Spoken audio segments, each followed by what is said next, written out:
Hey there, sleepy soul. Welcome to Sleepy Love Notes, the perfect place to wind down, relax, and let your dreams take flight. I'm so glad you're here. Before we begin this cozy little journey, could you do me a small favor? Hit that like button and subscribe to the channel. It really helps us keep the sleepy stories coming. And while you're at it, tell me in the comments, where in the world are you listening from?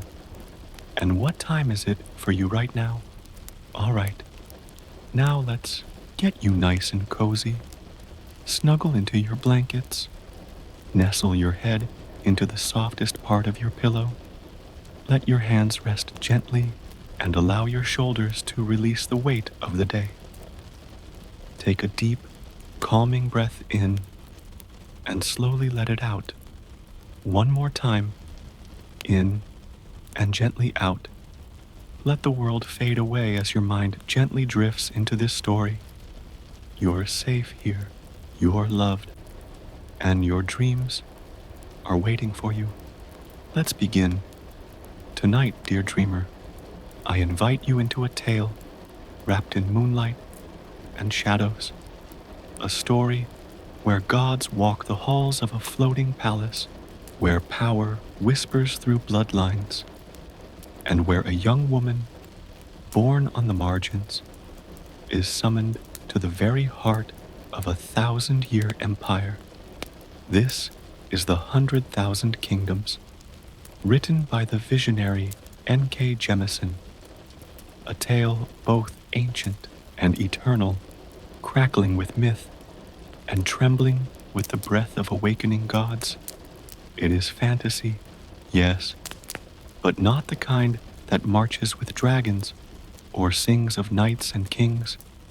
No, this story is something quieter, something richer. It is a dream spun of stardust and sorrow, a meditation on power, identity, heritage, and the quiet, burning ache of what it means to love the ones who could destroy you. At its heart, this tale is about a young woman named Yene Dar, whose life is turned upside down with a single summons. She is plucked from her homeland, from her people, and brought to Sky, a palace that hovers high above the clouds, cold, glittering, and cruel. Sky is not just a castle, it is the seat of power over a vast, fractured world, a place of ceremony, of secrets, and of silent eyes watching from gilded corridors. And within Sky lie beings far older than kingdoms, bound gods chained like trophies, whose divinity has been muted by betrayal, and whose fury pulses just beneath their beautiful, broken forms. As Yena enters this world, she becomes one of 3 potential heirs to the Arameri throne, a position soaked in danger and laced with mystery. She must navigate the cruel games of politics, the haunting pull of her mother's past, and the trembling awareness that gods are watching her every move, especially Nahadoth, the Night Lord, beautiful, terrible, eternal. But hush now, we'll meet them all in time. For now, we float gently through the clouds, letting the wind carry us softly toward the glowing citadel in the sky. Can you see it? Above the horizon, bathed in twilight and starlight, is Sky, a palace that defies gravity, its white spires reaching like fingers toward the stars, its glass bridges gleaming, and its endless chambers glowing with golden firelight. It floats high above the world of mortals, held aloft by ancient, divine magic, and below it stretch the 100,000 kingdoms, fragmented realms into city-states each with its own rulers, traditions, and dreams. They bend the knee to sky, paying tribute to the Arameri family, whose power comes not only from political cunning, but from the bound gods they command. This is a world where faith has fractured into obedience, where gods once roamed free, but now are enslaved, punished for daring to war against the one true God. It is a world both beautiful and broken, and Yaine is about to step into its heart. Now, dear one, let's talk, just a little more gently, about the themes that ripple through this tale, so that you may feel the rhythm of what's to come, and let it soothe your drifting thoughts. Power sits at the center of this story, but not just the loud, thundering kind. It's the quiet power of choice, of identity, of lineage, of sacrifice. It's about who gets to tell the story and who is written out of it. Memory, too, plays its part. This is a tale filled with ghosts, not the kind that rattle chains, but the ones that live in our blood, in the things our mothers never told us, in the silence between words. And then there is love. Not always sweet, not always safe, but deep and wild and elemental. The kind of love that trembles with danger and still dares to bloom. As we journey through this story, we'll walk with Yene through moonlit gardens and shadowed corridors. We'll sit beside her as she wrestles with truth, with rage, with the terrible beauty of the gods, and we'll feel gently the weight of legacy, of what it means to inherit a history not of your own making, and to carve something new from its ashes. So, let yourself drift now. Let your thoughts ripple like wind over water as we float higher toward sky. Let me describe it for you slowly, so you can picture it clearly behind closed eyes. The sky around us deepens into velvet blue, and above, stars blink softly into view. Tiny lanterns in a dome of indigo. Then, there it is, sky, suspended like a pearl above the world, bathed in a glow, not quite sunlight, not quite moonlight. The air here hums with quiet magic, old, powerful, restrained. You step inside, and marble stretches beneath your feet, cool and whispering with centuries of secrets. The halls rise high, impossibly high, lined with columns carved in the shape of godly figures. They do not smile, they do not weep, they only watch. Soft lights flicker in floating globes above you, casting golden halos on polished stone. The air smells faintly of incense and old paper, with a hint of something darker, like midnight rain and forgotten dreams. And through this place walks Yene, small, determined, her heart loud in her chest, though her face remains calm. She does not know the full shape of the game she's been drawn into. She does not yet understand the rules, but she carries with her the flame of her mother's mystery, the blood of her people, and a destiny more tangled than the stars. And we follow, softly, gently, step by step. As her journey begins, so does ours. Let us walk slowly now. Let us be unhurried. There's no need to rush through this night. The story will unfold like petals in moonlight, opening with quiet beauty, breath by breath. So rest now, dreamer. Let your thoughts quiet and your spirit soften. The tale is waiting, and you are right where you need to be.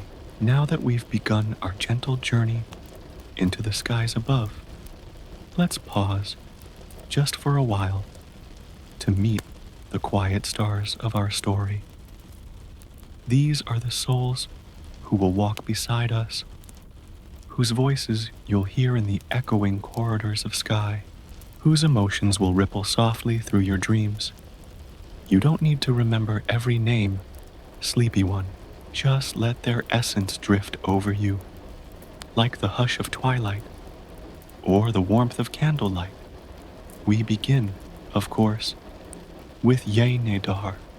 She is the thread that pulls this tapestry together, a young woman of strength and sorrow, of quiet defiance and deep feeling. Yene was born far from sky, in a land called Dar, a place of cool forests, matriarchal rule, and strong traditions. She does not come from power, at least not the kind the Arameri recognize, but there is fire in her, the fire of her mother, long lost, and the quiet dignity of her people. Yena's eyes see more than others expect. She listens deeply, thinks carefully, and carries her grief like a stone worn smooth by time. She doesn't want the crown. She doesn't hunger for thrones. But fate, as it often does, has other plans. And so Yene becomes a puzzle within, a puzzle drawn into games she did not ask to play. But do not mistake her quiet for weakness. There is steel in her, wrapped in velvet, and love that runs so deep it could shape the stars. Now let us step quietly through the halls of sky where shadows move like silk, and we find him, Nahadoth, the Night Lord, old as existence, dark as creation's first breath. Nahadoth is a god, but in this world, that does not mean freedom. He is bound, chained, made to serve those who once feared him, and yet his presence is undeniable. He is change, he is chaos, he is night and mystery, and the soft edge of dreams. Sometimes he is kind, sometimes cruel.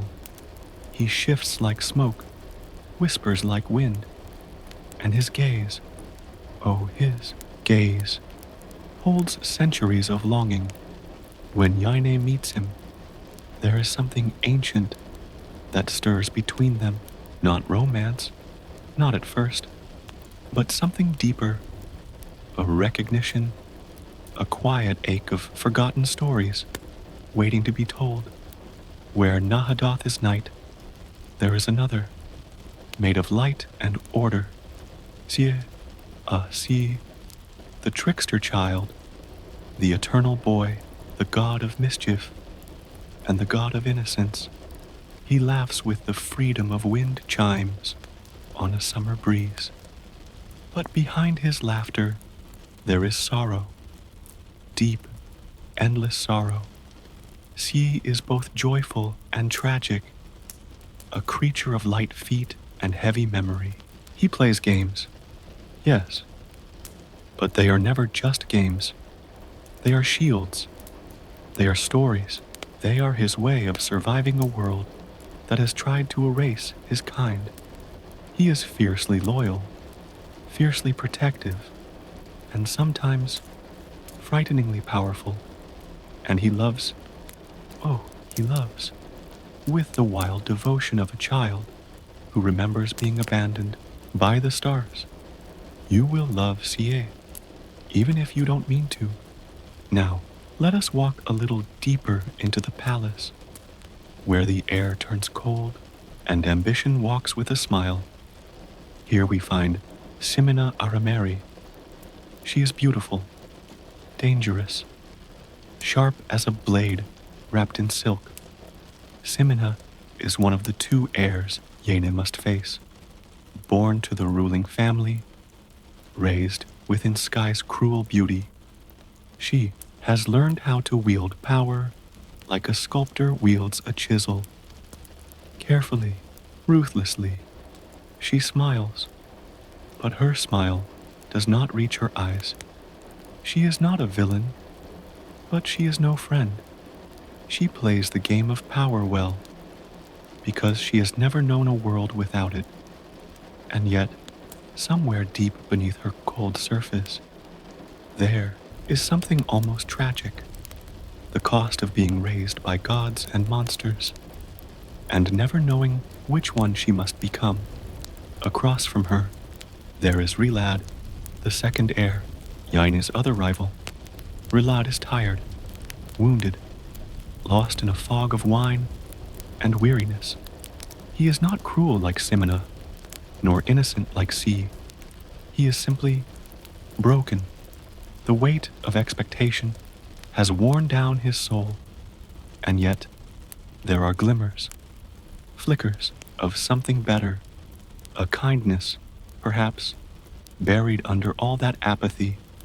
Whether he rises or falls, only time will tell, and at the center of it all is Descartes Arameri, the family patriarch, the man who summoned Yene, her grandfather. He is old, powerful, and filled with secrets. He rules with silence and stillness, with words spoken so softly, they burn all the more. Descartes is not easily read, not easily loved, but he is important. His choices ripple through the generations, and Yene must decide how much of herself she will lose to understand the man who shaped her destiny. There are others, too, hidden in the folds of this story. Servants and scribes, lovers and liars, gods and ghosts. But these are the ones you'll come to know best. Their paths will wind through the pages ahead, tangled, aching, beautiful. So let your heart open to them, let your breath slow, and feel their presence beside you, not as characters in a book, but as echoes in your own dreams, companions for the long, quiet journey ahead. Let's begin. Drift a little deeper now, into that soft, dusky space between thought and dream, as we gently open the first page of Chapter 1. It begins not with thunder, but with quiet steps, and a girl returning to the sky. Yene Dar stands at the gates of sky, the floating palace suspended impossibly above the world. Once, her mother had lived here. Once, her blood had been part of this place. Now, Yaina returns, not as a daughter, not yet as an heir, but as something uncertain. She has been summoned, called by her grandfather, Descartes Arameri, a man she's never known, but whose name has shaped the shadow of her life. The journey has been long, and sky is unlike anything she has ever known. Imagine it, sleepy soul, a palace in the clouds, impossible towers twisting upward like frozen ribbons of wind, halls of polished glass and marble, where light shimmers and echoes like a song barely heard. It floats, yes, but it is not light. Sky is a place of weight, a place of silence and centuries-old cruelty. Beauty, yes, but the kind that watches you as you sleep. Yane arrives in travel-stained clothes, a stranger among silk-draped nobility. She is not welcomed, not truly, only announced, not by her name, but by the one given to her by those who do not understand her. Yane Adar, daughter of Kenneth Arameri, of the barbarian north. The words fall like stones, and yet Yene stands tall, even as servants sneer, even as distant cousins whisper. She is here for a reason, and she will not be moved by the cold elegance of sky. Then comes Descartes, old, pale, grand, his voice like dust stirred in a forgotten room. He looks at her, and in that moment, Jaina knows this is no family reunion. This is something else. He names her calmly as one of 3 heirs to the throne of the 100,000 kingdoms, a position she never wanted, a legacy she did not seek. 2 others stand already in that place. Simina, all glittering smiles and coiled danger, and Rilad, listless, drunken, fading at the edges. Jaina is not meant to win. She is meant to be used. Still, the world has shifted beneath her feet, and in the distance, something begins to stir, not just within her, but in the palace itself, in its shadows, in its quiet places, in the space between heartbeat and breath. A presence waits, and for the first time, Jaina hears it whisper, "Let's take another soft step forward and let the gentle veil of dreams drift aside once more." We are entering Chapter 2. Night has fallen over sky, but the palace does not sleep. Its walls breathe with silent watchers. Its floors gleam under the weight of unspoken history. And Jaina is no longer the woman she was when she arrived. Already, the shape of her fate begins to shift, like a tide changing under the moon. She walks alone now, escorted through corridors that twist like whispers. Soft-footed servants avoid her eyes. They know what she does not. They know what sky does to people. She's led to her rooms. Luxurious, yes, but too clean, too perfect, as though made to contain something dangerous, as though comfort itself were a kind of trap. Inside, she finds clothes of silk, jewels that gleam like stars, a life she was never meant to claim. She touches them with hesitant fingers. They don't feel like hers, and beneath it all, there's something watching, not with eyes, but with awareness. She doesn't know it yet, but the gods are already awake. She begins to think of her mother, Kenneth Arameri, once the most powerful woman in Sky, and yet she left it all behind. She chose exile. She chose Dar. She chose to raise Jaina far from the cruelty of the palace, among trees and rain and truth. Why? Why leave power? Why hide a daughter from her birthright? Jaina doesn't yet have the answer, but the question begins to burn.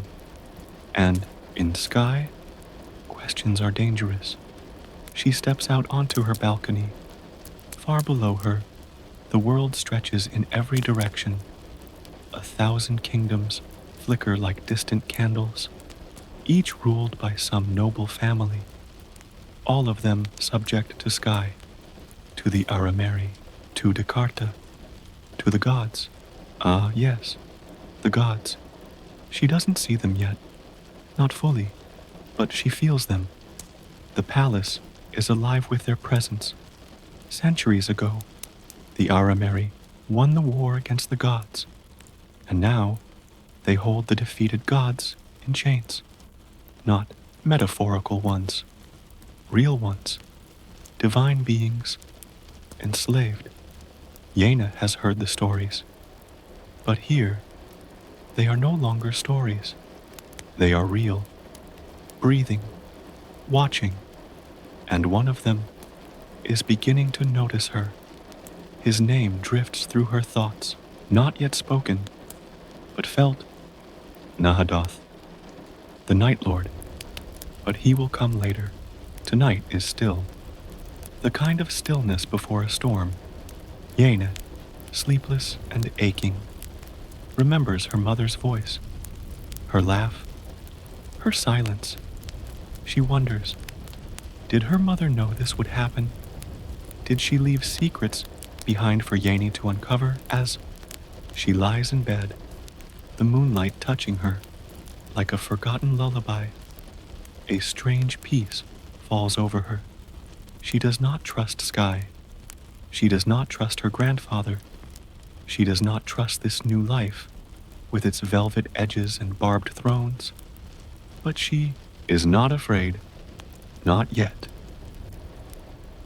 Let's drift softly onward, deeper into the hush of velvet shadows and candlelit halls. The palace of Sky breathes in silence. And now, in Chapter 3, that silence begins to stir. Night does not truly fall in Sky, not the way it does in the lowlands, where darkness creeps slowly over the fields, and stars peek shyly from behind clouds. In Sky, night arrives all at once, a hush of obsidian light, as if the palace itself turns its face from the sun and listens for something only the gods can hear. And tonight, something listens back. Yene wakes before the dawn, her dreams tangled and strange. There was a voice in them, low, like thunder beneath water. It spoke no words, but it left her heart pounding and her breath uneven.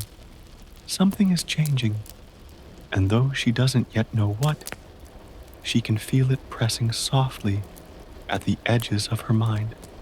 She walks through the palace with quiet steps, wrapped in borrowed silk, beneath ceilings too high and mirrors too clean.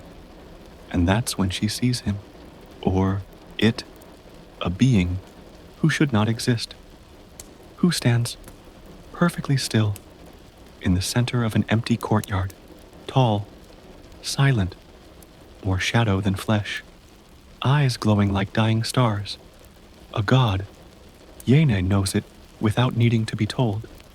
This is one of the Enefede, the gods who lost the great war, the chained ones, the forgotten children of creation. His name, she will learn later, is Nahadoth. But now, she feels only the chill of his presence. Not cold, exactly, but unmaking, as if the world shivers where he stands, and reality forgets itself. He watches her with eyes that see too much, not in a cruel way, but in a way that makes her feel as though her thoughts have already been read. They do not speak, not yet, but something passes between them, a recognition, a memory neither of them should have. Then, just as suddenly, he is gone, melted into darkness, as though he had never been there at all. Yene is left breathless, not with fear, but with something more complicated, something like awe, something like the slow blooming of a question too big for words. Later, she is summoned again, back to the court, back to the cold gleam of Descartes' gaze. There, she is reminded of the rules. 3 heirs, 1 throne. And though the choice will not be made for weeks, the game has already begun. Simina watches her with honeyed poison in her smile. Rilad barely lifts his gaze from his wine. And Yene is beginning to understand just how dangerous this place truly is. Power in Sky does not move in grand declarations. It whispers, it plots, it wounds with silk gloves and smiles that cut like razors. And yet, Yene does not flinch. She carries her mother's name like a hidden blade, and though she does not yet understand what her mother gave up to leave this place, she knows it was no small thing. That night, as stars scatter over the high glass towers, Yene finds herself staring into the sky. Not the palace, but the true sky, the vast, dark canvas of the heavens, and she wonders, if gods can be chained, what does that say about the world? What does it say about power? And what exactly has she stepped into softly now? Let us walk a little farther, hand in hand with shadows and half-remembered dreams. Chapter 4 opens like a sigh, a deep breath drawn in the stillness after something has shifted, though we cannot quite name what. The palace of sky moves with the grace of an old predator. It does not pounce, it waits. And Yaine is learning to wait, too. She's beginning to understand that power here is not about strength alone. It's about silence, about watching, about knowing the right moment to speak, or not speak at all. This chapter begins with a visit, a quiet summons to a strange place within the palace, a garden, but not one of roses or lilies. This garden is older, wilder, a god's garden. There, she meets a boy, small, slender, beautiful, in a way that feels almost unreal. His name is Sie. He grins like a trickster, all teeth and laughter. He plays like a child, but there is something ancient in his gaze, something deep, something that does not belong to this world alone. He is another of the Ennefader, a god trapped in the form of a child, bound to the will of the Arameri, and yet still unpredictable, still divine. Sie speaks to her, not with reverence or suspicion, but with a kind of gleeful curiosity. He dances around her with riddles, laughs when she doesn't understand, and watches her with a knowing that feels older than time. But there is no malice in him, not yet, just sadness, deep beneath the laughter. He tells her little, but he offers her something more important than knowledge. He offers her a glimpse of the gods' suffering, because in this place, Yena begins to understand that the gods are not simply prisoners.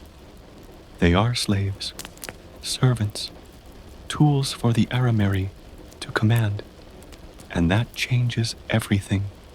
She leaves the garden quieter than she entered, not afraid, but changed. Her thoughts turn again to her mother, Kinneth, who once walked these halls.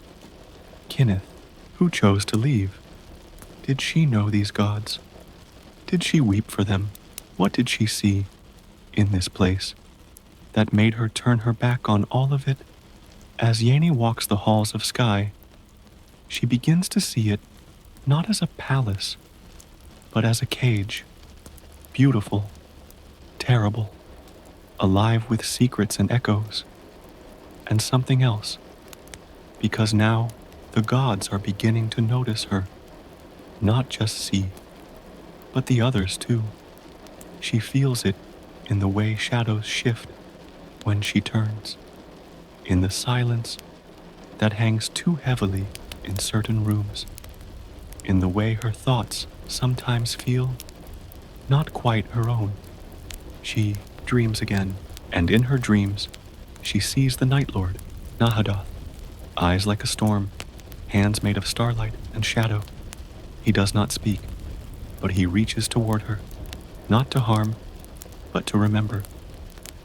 Let's take another soft step forward, deeper into the hush where shadows and starlight touch.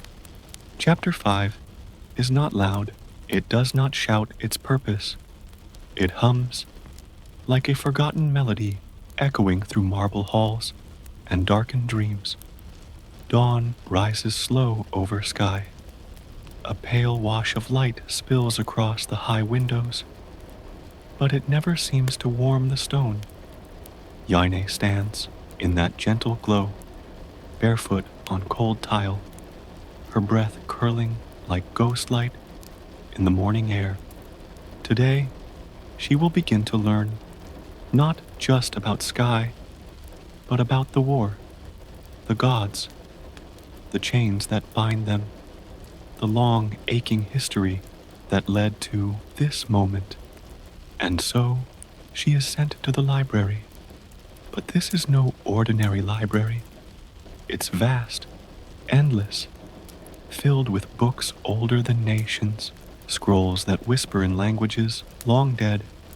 Here, knowledge is power, and power is dangerous.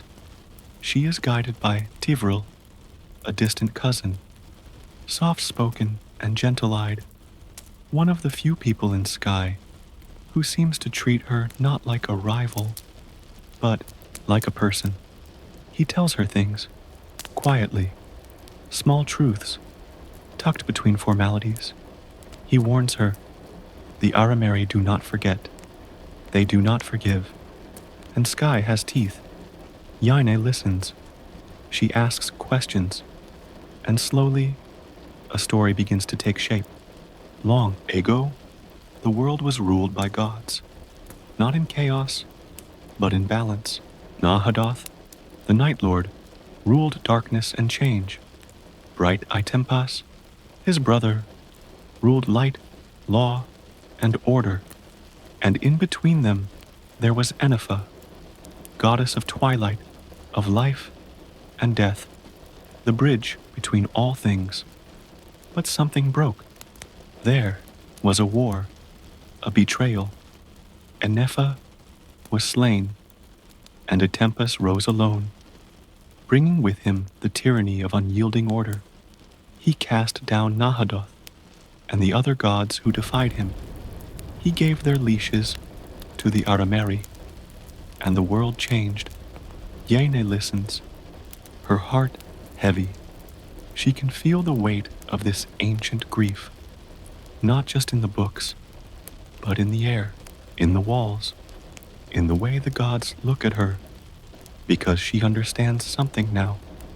These gods are not evil, not simple, not myths carved into temple walls.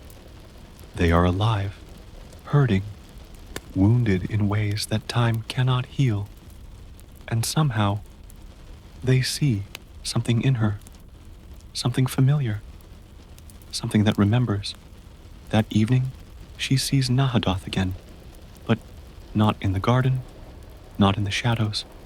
She is taken, quietly, with ceremony, to a chamber deep within the palace. There, he waits, not alone. With him is Jakarn, goddess of war, fierce and silent. Her presence feels like thunder, held back only by chains.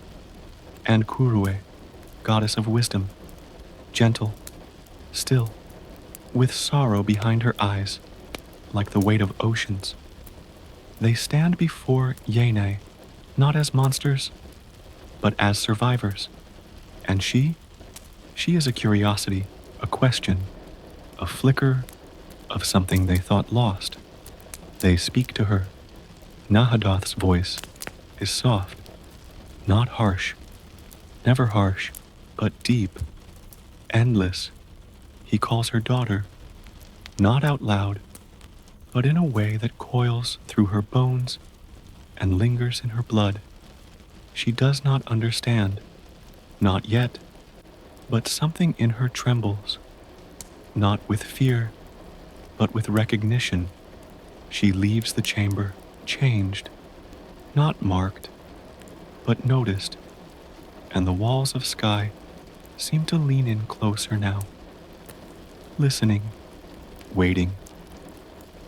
Let the soft hush of twilight guide us through tall doors and deeper shadows into the quiet heart of Chapter 6, where memory breathes and truth, slowly, sleepily, stirs awake. There is a silence in Sky that speaks more than words.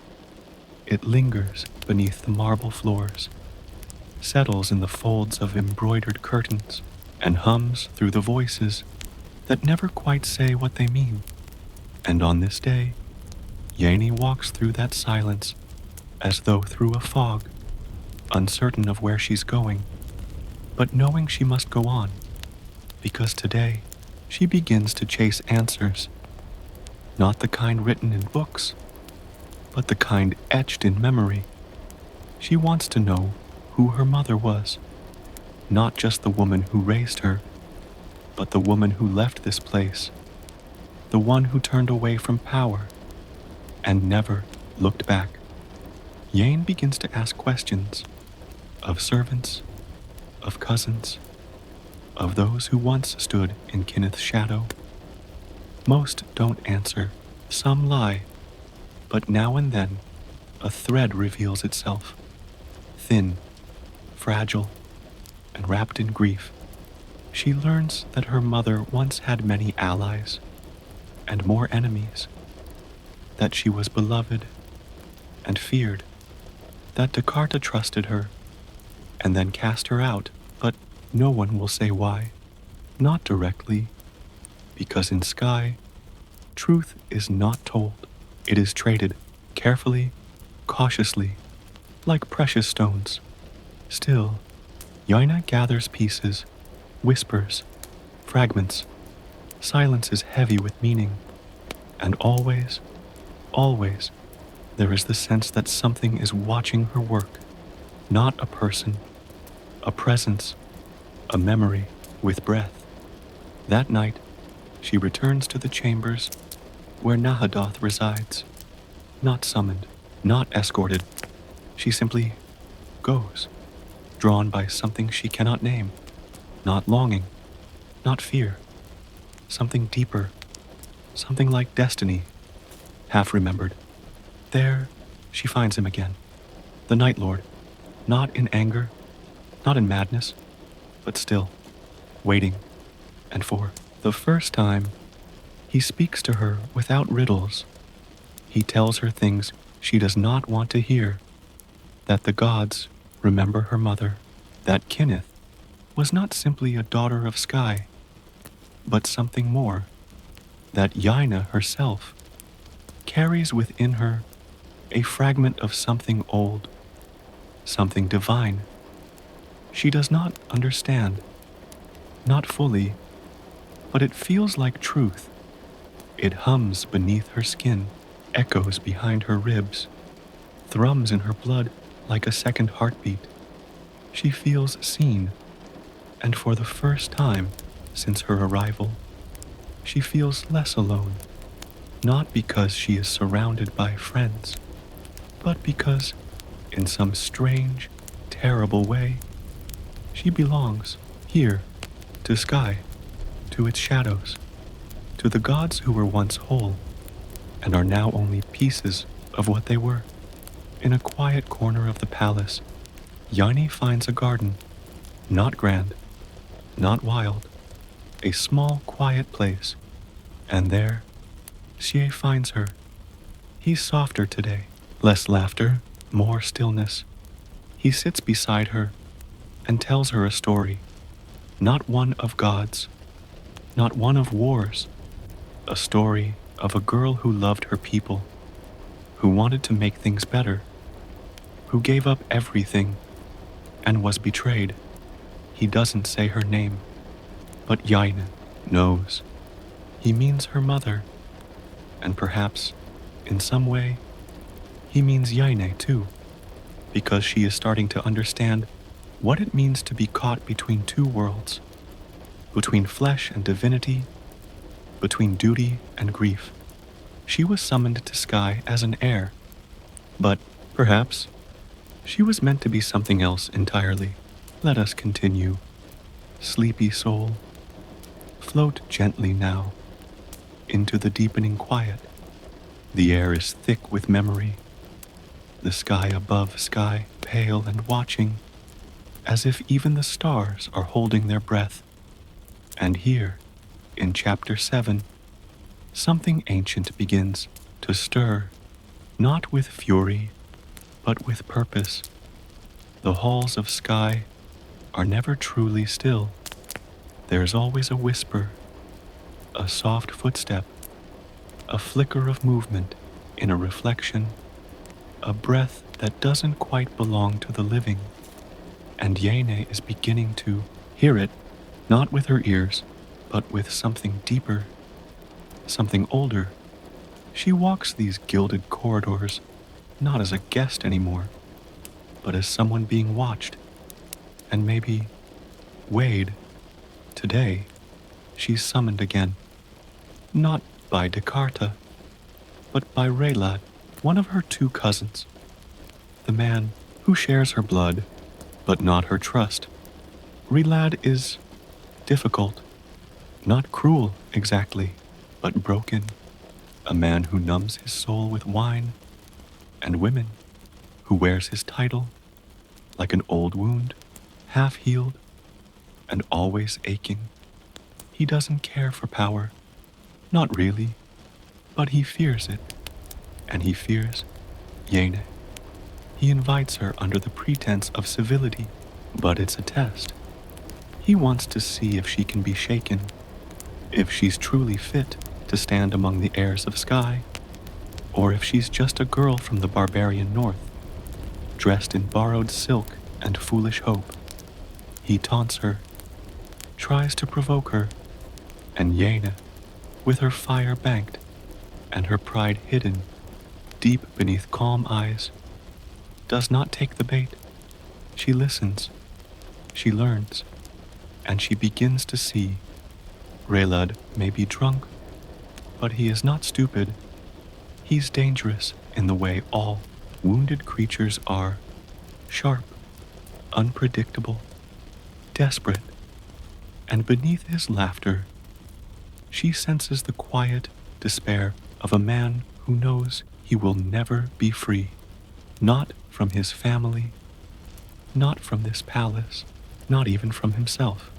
She leaves him not with anger, but with sorrow, because Sky poisons them all, slowly, gently, a quiet rot beneath the beauty. Later, she meets her other cousin, Simina. If Relad is a storm hidden in wine, Simina is a blade, polished, gleaming, and already stained with blood. Simina does not waste time. She speaks plainly, cruelly, and always with a smile. She wants the throne, and she will do anything to get it. Yene senses this instantly. Simina does not see her as a rival. She sees her as a sacrifice, a stepping stone, a name to carve out of the way. But Yene is not afraid, not outwardly, though her hands may tremble in private. Her gaze remains steady, and perhaps that's what makes Simina hesitate, just a little. The two women speak, and what passes between them is not conversation, but a duel. Blades made of words, smiles like sharpened teeth. When it ends, Simina leaves first, but Yene knows that the game has truly begun, and it will not end in diplomacy. That night, as moonlight seeps like silver breath through high windows, Yene finds herself once more in the presence of the gods, not summoned, not invited, but drawn to the space where shadows curl and silence blooms like a midnight flower. There, she speaks again with Kurue, the goddess of wisdom. Kuru is gentle, but her eyes are not kind. They are filled with the sorrow of too many memories and the weight of 1,000 unspoken truths. She tells Yene that knowledge is a blade, and the wise do not always wield it without pain. Kurue warns her, you seek your mother's truth, but some truths unmake us. Yene listens and does not turn away, because she has already begun to unravel, and there's no going back. Let us drift onward like a boat on a quiet black river, gliding through memory and moonlight.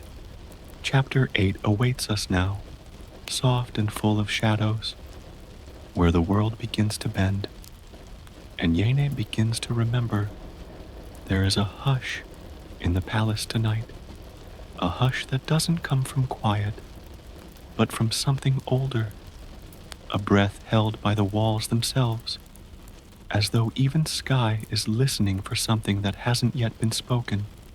Yine wakes from a strange dream. She cannot recall its shape, only that it felt close, like a name whispered against her skin, like an old, aching truth waiting in the corner of her mind. But there is no time to linger in dreams.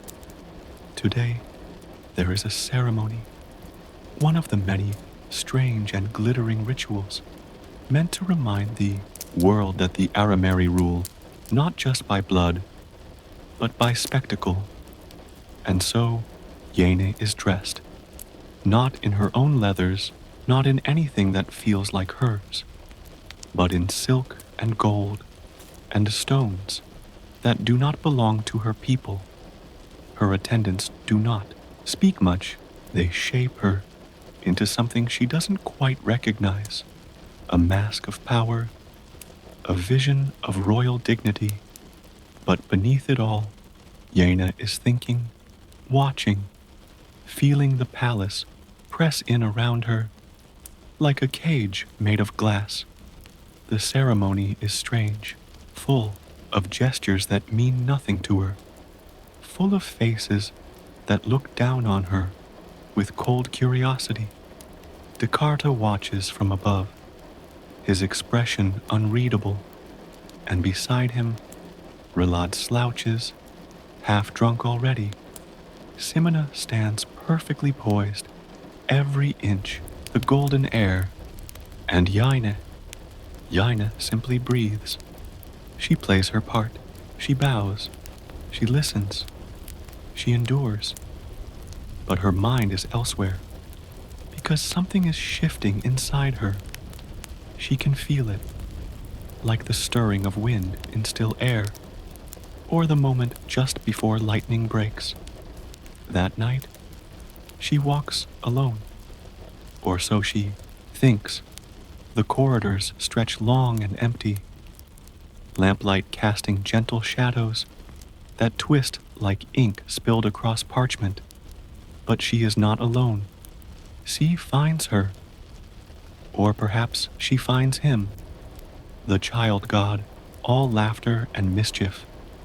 But tonight, quiet, still, he takes her hand and leads her to a hidden place, a room without windows, filled with a soft glow of ancient lamps, and there he shows her something she does not expect, a mural, old, faded, painted across the walls in strange, swirling patterns. It tells a story of gods, of war, of love torn apart by betrayal, of a woman, not named, but drawn in soft, glowing lines, standing between chaos and order. Yina stares at it. Something inside her stirs, not understanding, not yet, but recognition, a whisper in her bones. She asks C what it means. He does not answer. Instead, he looks at her with eyes far too old for a child and says softly, "You're remembering, aren't you?" Later, in her own chambers, Yina dreams again. This time, the dream is clearer. She stands in a garden filled with silver trees. The sky above is streaked with violet and gold, and before her stands a woman, beautiful, fierce, familiar. The woman reaches out, touches Yina's cheek, and whispers a name. Not Yina's name, but one that feels like hers. Buried deep beneath layers of flesh and time, she wakes with tears on her face, and no memory of the name, only a feeling of loss, of love, of belonging. Sweet dreamer, let the hush of night draw close again, wrapping gently around your heart like velvet mist. Close your eyes if you wish. Let your breath fall slow and steady, and follow me deeper into the soft unraveling of Chapter 9 Dawn. In sky is not golden. It is pale, distant, filtered through curtains of cloud and centuries of silence. There are no roosters crowing, no warm scent of hearth or bread, only the cold whisper of marble floors and the long, watchful gaze of statues who have forgotten how to sleep. Yena wakes in such a dawn, the taste of dreams still resting on her lips like fading perfume, and she rises not with peace, but with purpose. Something is calling her, not a voice, not a command, but a thread, thin and invisible, woven through her bones, tugging her deeper into the puzzle of herself. Today, she decides, she will no longer wait for answers to be offered. She will seek them. She returns to the library, the one her mother once walked, the one lined with memories no one speaks aloud. Here, the air smells of dust and ink, and knowledge hums quietly in the dark.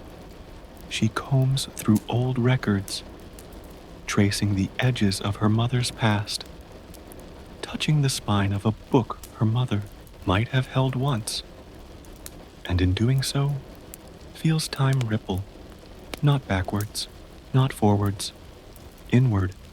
She finds mention of Kenneth, of her rise, her favor with Descartes, her sudden fall, and always the shadow of suspicion, but never, never the full truth.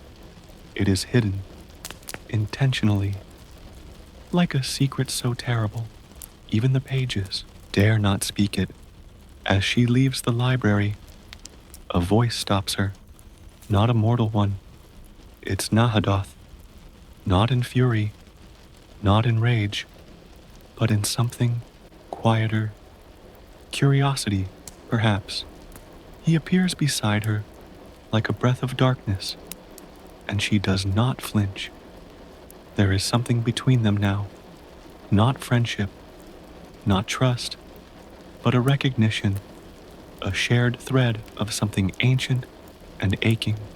Nahadoth walks with her, and though the halls remain unchanged, they feel different with him there. Like the shadows lean in to listen. He tells her pieces of the story she's chasing, not answers, not yet, but hints. He speaks of the gods before they were broken, of the war that tore them apart, of the humans who rose in that wake and chained the divine. And though he doesn't say it aloud, she can feel the truth behind his words, that she is not just Kenneth's daughter. She is more than her name, more than her blood. She is involved, woven into the fabric of a story that began long before she was born. Later, in a small garden carved into the side of the palace, Yeni sits in the sun. The warmth is fleeting here. Sky rests so high above the world that even light feels thin. But still, she closes her eyes, letting herself breathe, letting herself feel. She finds her again. He doesn't smile this time. Instead, he curls beside her like a cat, his voice barely more than a whisper, and he speaks of love, of how the gods once loved one another, how even immortals can be broken by betrayal, how Nahadoth once loved deeply, terribly, and how that love was used against him. Yene listens, not with her mind, but with her heart, because she knows deep inside that love is the true weight behind this war. Not ambition, not vengeance, but grief. Love turned to sorrow, devotion turned to ruin. That night, she dreams again, but this time, the dream is not silent. She hears music, soft, ethereal, a lullaby sung in a language she does not know, and yet understands. The dream carries her to a place of stars, endless sky, and a single door made of gold and glass.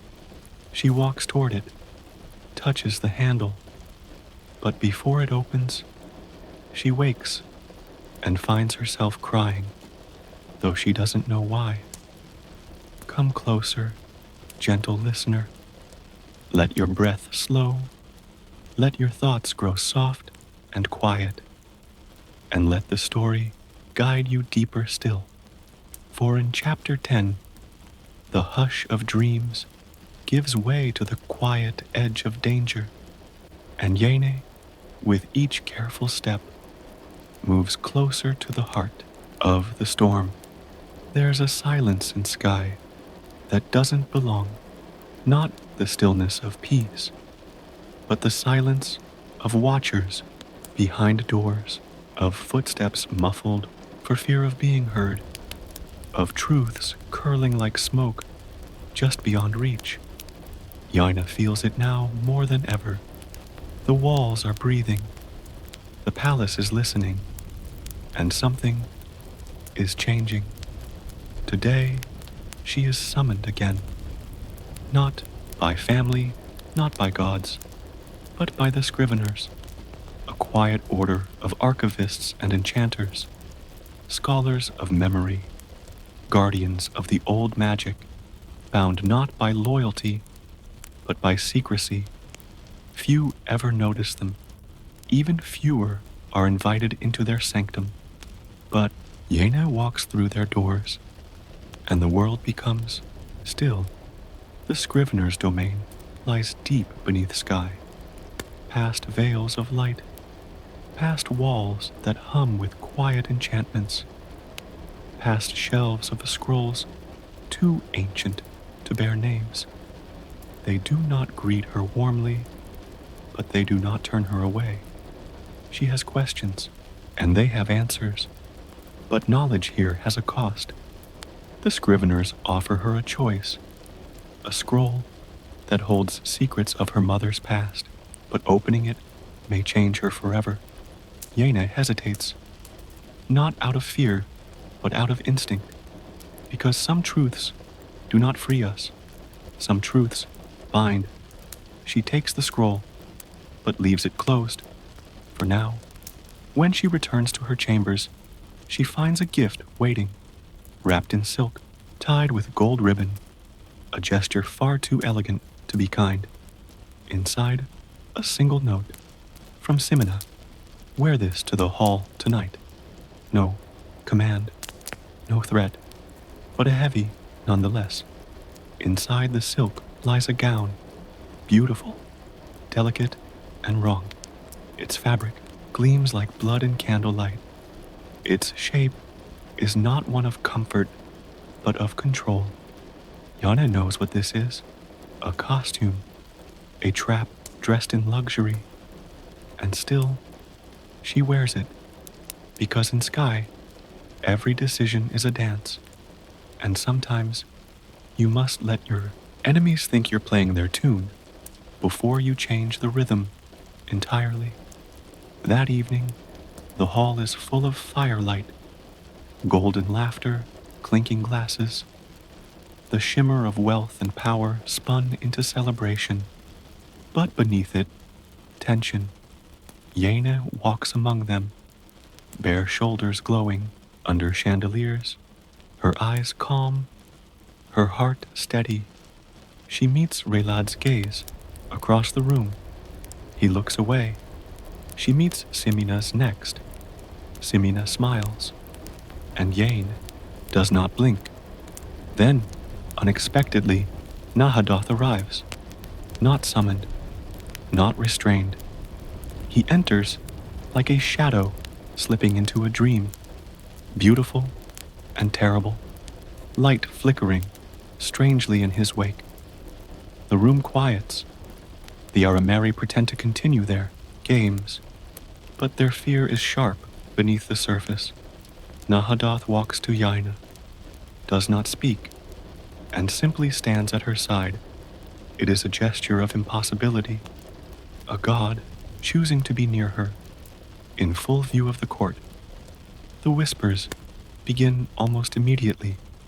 Simina watches, stone-faced. Relad drinks more deeply. Dekarta's smile does not reach his eyes. And Yaine? She breathes, stands still, feels the storm swirling around her, and begins to see her place within it. That night, long after the lights fade, Yaine slips from her room. She carries the scroll, the one from the scriveners, and beneath the stars, where no eyes watch, she opens it. The parchment whispers as it unfurls. Ink glows faintly in the moonlight, and what she reads there does not break her, but it bends her. Memories of her mother, of choices made in silence, of deals struck with gods, of love and betrayal. And suddenly, Yaina sees, not everything, but enough to know this. Her mother did not flee Sky. She escaped it, and Yaina herself, she was never supposed to return. Let us continue, tender soul. Nestle deeper beneath your blanket of stars, and let the hush of night carry you softly forward. For in chapter 11, the veil between memory and magic grows thin, and Yaine steps closer to a truth older than the palace itself. There is a quiet that comes before transformation, not silence, but waiting, a breath held just before the storm turns, a stillness heavy with promise. That is the air Yaina wakes to now. The scroll's truth still lingers in her mind, its words etched not in ink, but in sorrow. Her mother had made a choice, a terrible, brave, and final one, to leave Sky, to protect Yaina, to walk away from a world that burns everything it touches. And now, Yaina is walking back into the fire her mother once fled. But she is not afraid. She is beginning to remember who she is. The gods are restless. They do not speak of it aloud, but Yaine can feel it. Flicker in Nahadoth's gaze, the way Sie's laughter slips into silence, the absence of Jacquarn, who once lingered, but now stays hidden in her forge, and Kurue, the goddess of wisdom, watches her closely now, not with affection, but with suspicion. The gods know something is shifting, and it centers on Yaina. That afternoon, she returns to Nahadoth, not with fear, but with a question burning on her tongue. She wants to know what he remembers, not of her, but of the woman in her dreams, the silver-eyed, soft-voiced figure who haunts the edge of every vision. Nahadoth, for a moment, says nothing. Then his voice breaks the silence. Low, unsteady, he calls the name she has never said aloud. It is not Yaine's name. It is another. And when she hears it, the world tilts. Not violently, not abruptly, but like a door slowly creaking open, letting in light and memory and the sound of wings beating in a sky long forgotten. She does not understand the name, not fully, but her heart aches when she hears it, and in Nahadoth's eyes, she sees something deeper than recognition. She sees grief, later, Sie joins her in the garden. He does not dance this time.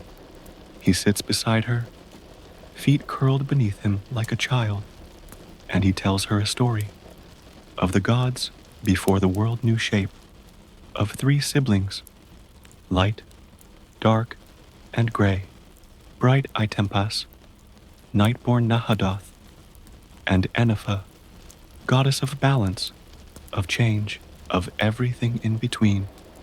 He speaks her name like a prayer, and Yena listens.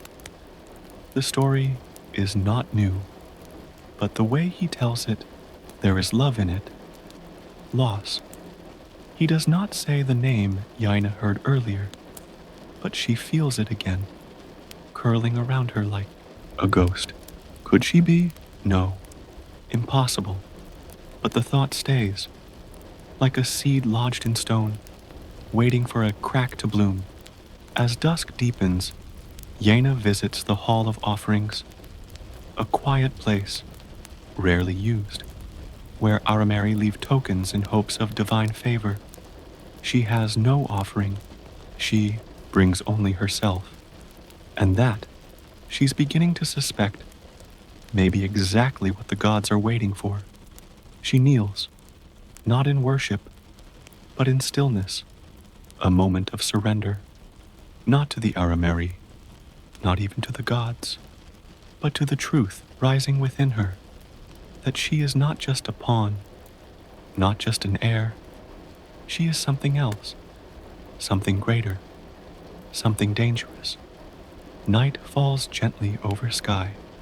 Stars blink awake in the high, lonely heavens, and Yena, in her room, sits by the window. She does not sleep.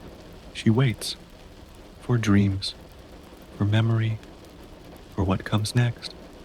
And in the silence, she begins to speak aloud, not in her own voice, but in another's, soft syllables she does not understand yet, knows to be sacred, the language of the gods.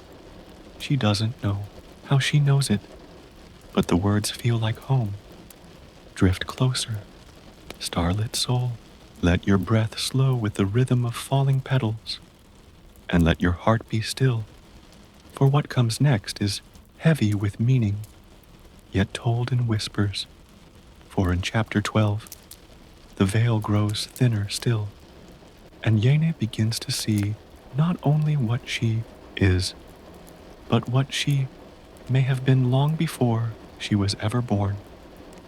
There is a peculiar silence in sky this day, not the cold quiet of the stone corridors, nor the fragile hush before a storm.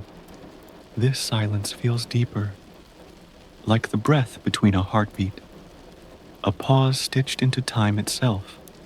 Yene wakes to it, wrapped not in warmth, but in awareness. Something is waiting. Something has shifted. The dreams of gods are pressing against the edges of her thoughts, not as scattered visions, but as memory, coiled, ready to bloom. The summons comes, without warning. Descartes wishes to see her. Now, the message is brief, laced with formality, but it hums with urgency. She dresses carefully, not to impress but to protect. Cloth as armor, poise as shield. She walks the corridors alone, but the gods walk with her, in silence, in shadow. And when she enters the old man's chambers, she finds him not at his desk, but by the window, looking out, not at the horizon, but inward. His voice is softer today, measured. He tells her of a rite, ancient, sacred, and now necessary, the rite of succession. Soon, one of the heirs must rise, and the others must fall. It is not a contest of charm, not a trial of wit. It is a ceremony of blood, and only one name may remain. Yene listens, heart still, as Descartes outlines the path. There is no flattery, no reassurance, Only truth, cold as moonlight. If she cannot win, she will die. Not immediately, not loudly, but quietly, like so many before her. She leaves him without a word, not because she has nothing to say, but because anything she speaks now might crack the mask she must wear. There is no room for tears in sky, no room for trembling, only choices, and the sharp cost they carry. Yaine seeks solitude, but it does not find her. Instead, she encounters Kurue in the Hall of Mirrors.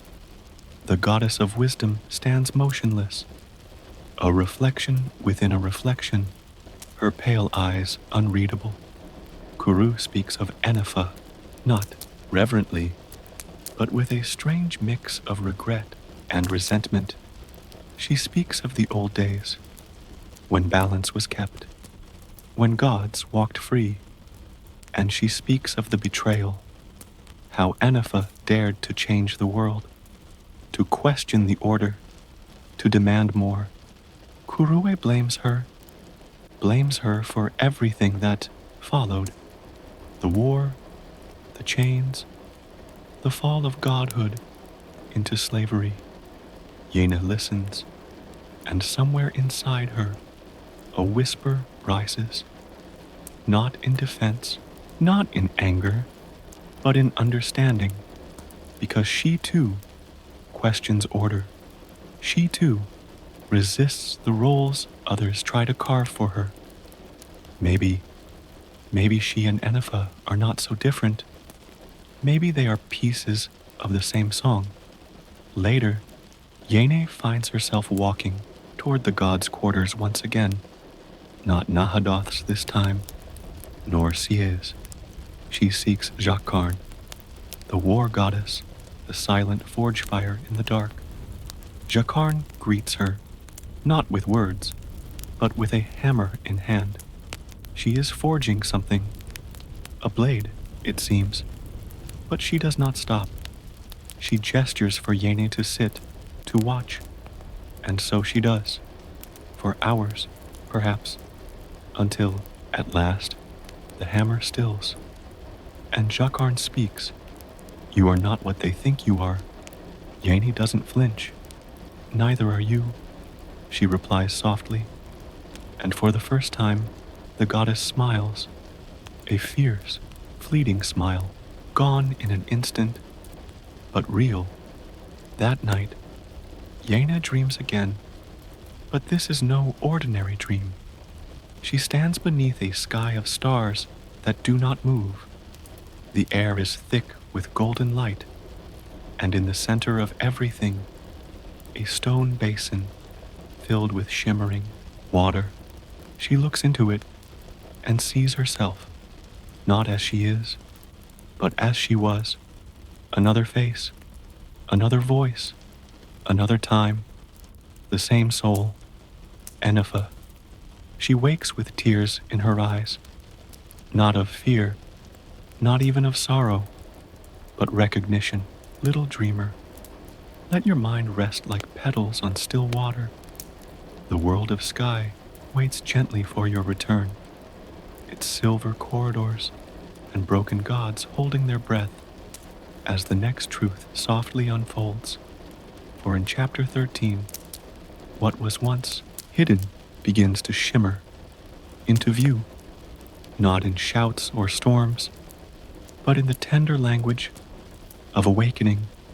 Morning unfurls in sky like parchment kissed by gold. But this is no ordinary dawn. Yena rises with a strange stillness in her chest, as if the night has whispered something into her bones that the waking world hasn't yet caught up to. She remembers the dream, not in detail. Dreams seldom stay whole, but in the way one remembers music, by the feeling it leaves behind.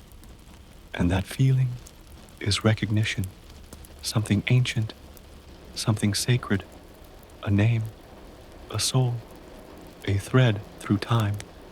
Still, there is no room to drift in thought. Sky is shifting around her, The walls feel closer, the courtiers watch more carefully, and Descartes, ever the calculating patriarch, has begun to move his pieces with greater precision. Today, the palace hosts a gathering, not a celebration, but a judgment. The scriveners have arrived, scholars and sorcerers both. They carry the weight of the Arameri's oldest magic, words that shape the world and names that command gods. They come not just to witness the airs, but to test them. Yene knows little of the arcane rituals they practice, but she feels their presence like cold fingers against her spine. The test is not a battle, not a duel. It is more subtle, more dangerous, a trial of will and understanding, one that asks not, "What can you do?" but, "What do you see?" Yene enters the stone chamber quietly. Tavril offers a glance of warning, subtle but kind. He knows the game, and he knows it rarely favors those who play with hearts. Inside, the scriveners speak in riddles, asking her to interpret ancient phrases, to unravel metaphors carved in divine language. But Yaina feels the words more than she understands. Them, the moment she touches the carved symbols, her fingertips tingle, not with magic, but memory, as if the words are alive, as if they remember her. She speaks answers that surprise even herself, not clever, not rehearsed, but true, and the scriveners go silent, not in judgment, but in awe. Later, she walks the moonlit hallways alone. C joins her, appearing like mist from shadow. He does not tease her this time. Instead, he takes her hand. For a moment, they walk like siblings, quiet, connected. He tells her of Enifa again, of the way she once held all the gods together, the balance she brought, the storm she became. She loved too much, he says, his voice barely a whisper. She changed everything. Yene doesn't reply, but in her chest, something aches. Not for a stranger's story, but for something she may have once known herself. Meanwhile, the tension among the heirs tightens. Relad drinks more. His laughter is brittle now, sharp at the edges. Simina grows colder. Her smiles are knives, and her words coil like smoke. They feel Yene slipping away from the version they expected. She is not the frightened girl from the north anymore. She is becoming something else, and they do not understand it, so they fear it. And fear, in Sky, always leads to danger. Yene returns once more to Nahadoth, not for protection, not for power, but for truth. This time, she finds him bound again, not by walls or chains, but by the fading light of day. Dawn tames him, but even in this form, he watches her with the weight of centuries. She asks him about the gods' fall. He tells her, not with bitterness, but with sorrow. Itempas betrayed them, killed Enifa, bound Nahadoth, scattered the divine. The world changed not because of war, but because of grief.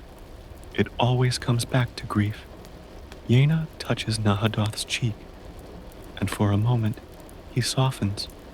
There is no danger in the touch, no hunger, only memory.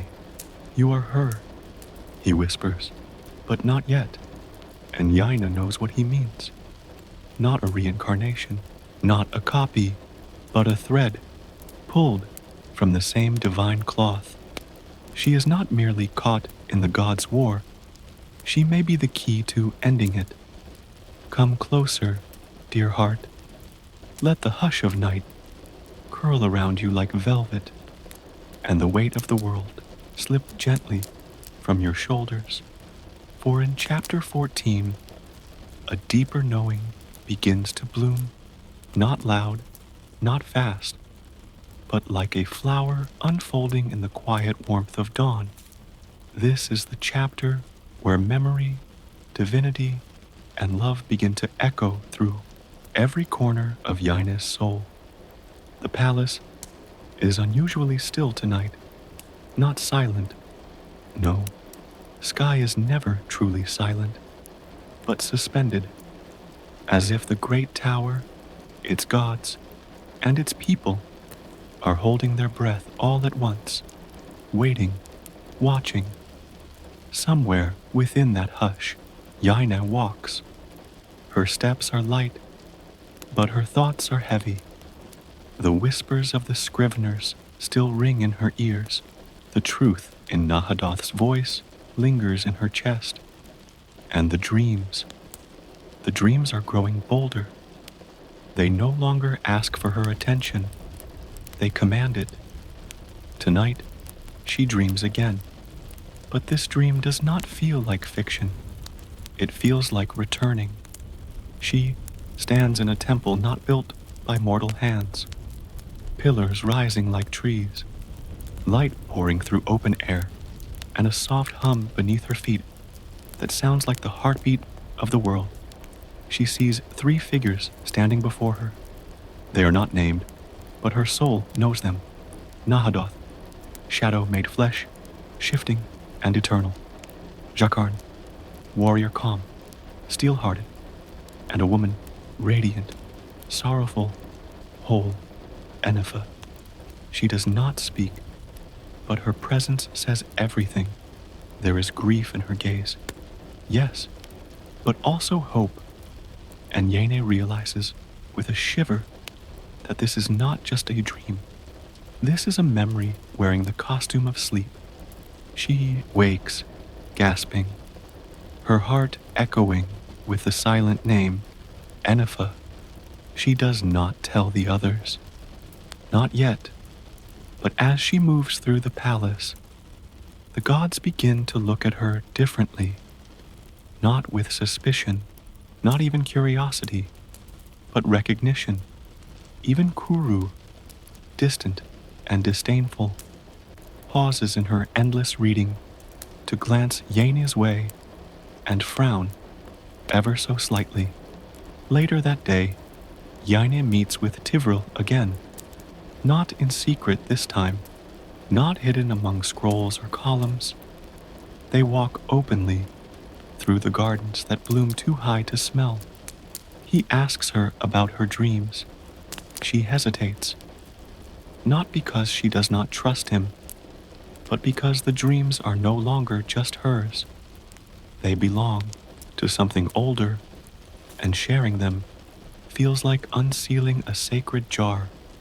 But Tevril waits patiently, his gaze steady. So she tells him, not everything, but enough. He does not laugh, does not doubt. Instead, he bows his head slowly. If it's true, he whispers, then you're not just in danger. You're at the center of it. She nods. She already knows. As the sun slips low, Yane finds herself once more in Nahadoth's chambers. He is in his dark form again. Not monstrous, but wild, night pouring off his skin, eyes like starless sky. He speaks no greeting, but something in him softens the moment she enters. She asks him about the chains, not the ones on his body, but the ones wrapped around the god's fate. He tells her of the binding, of the names, of the mortal words carved with divine blood that enslave beings who once danced between galaxies. And he tells her of why they endure it, not because they must, but because of what they lost. because of her, because of Enifa. And then, in a voice softer than breath, he asks, "Do you remember yet?" She closes her eyes. She wants to say no, but her heart whispers yes, not in sentences, not in clear recollections, but in feeling. She remembers standing beside him once, before the world broke. She remembers love that defied stars. She remembers the pain of betrayal. She remembers dying and coming back. They do not touch, not tonight.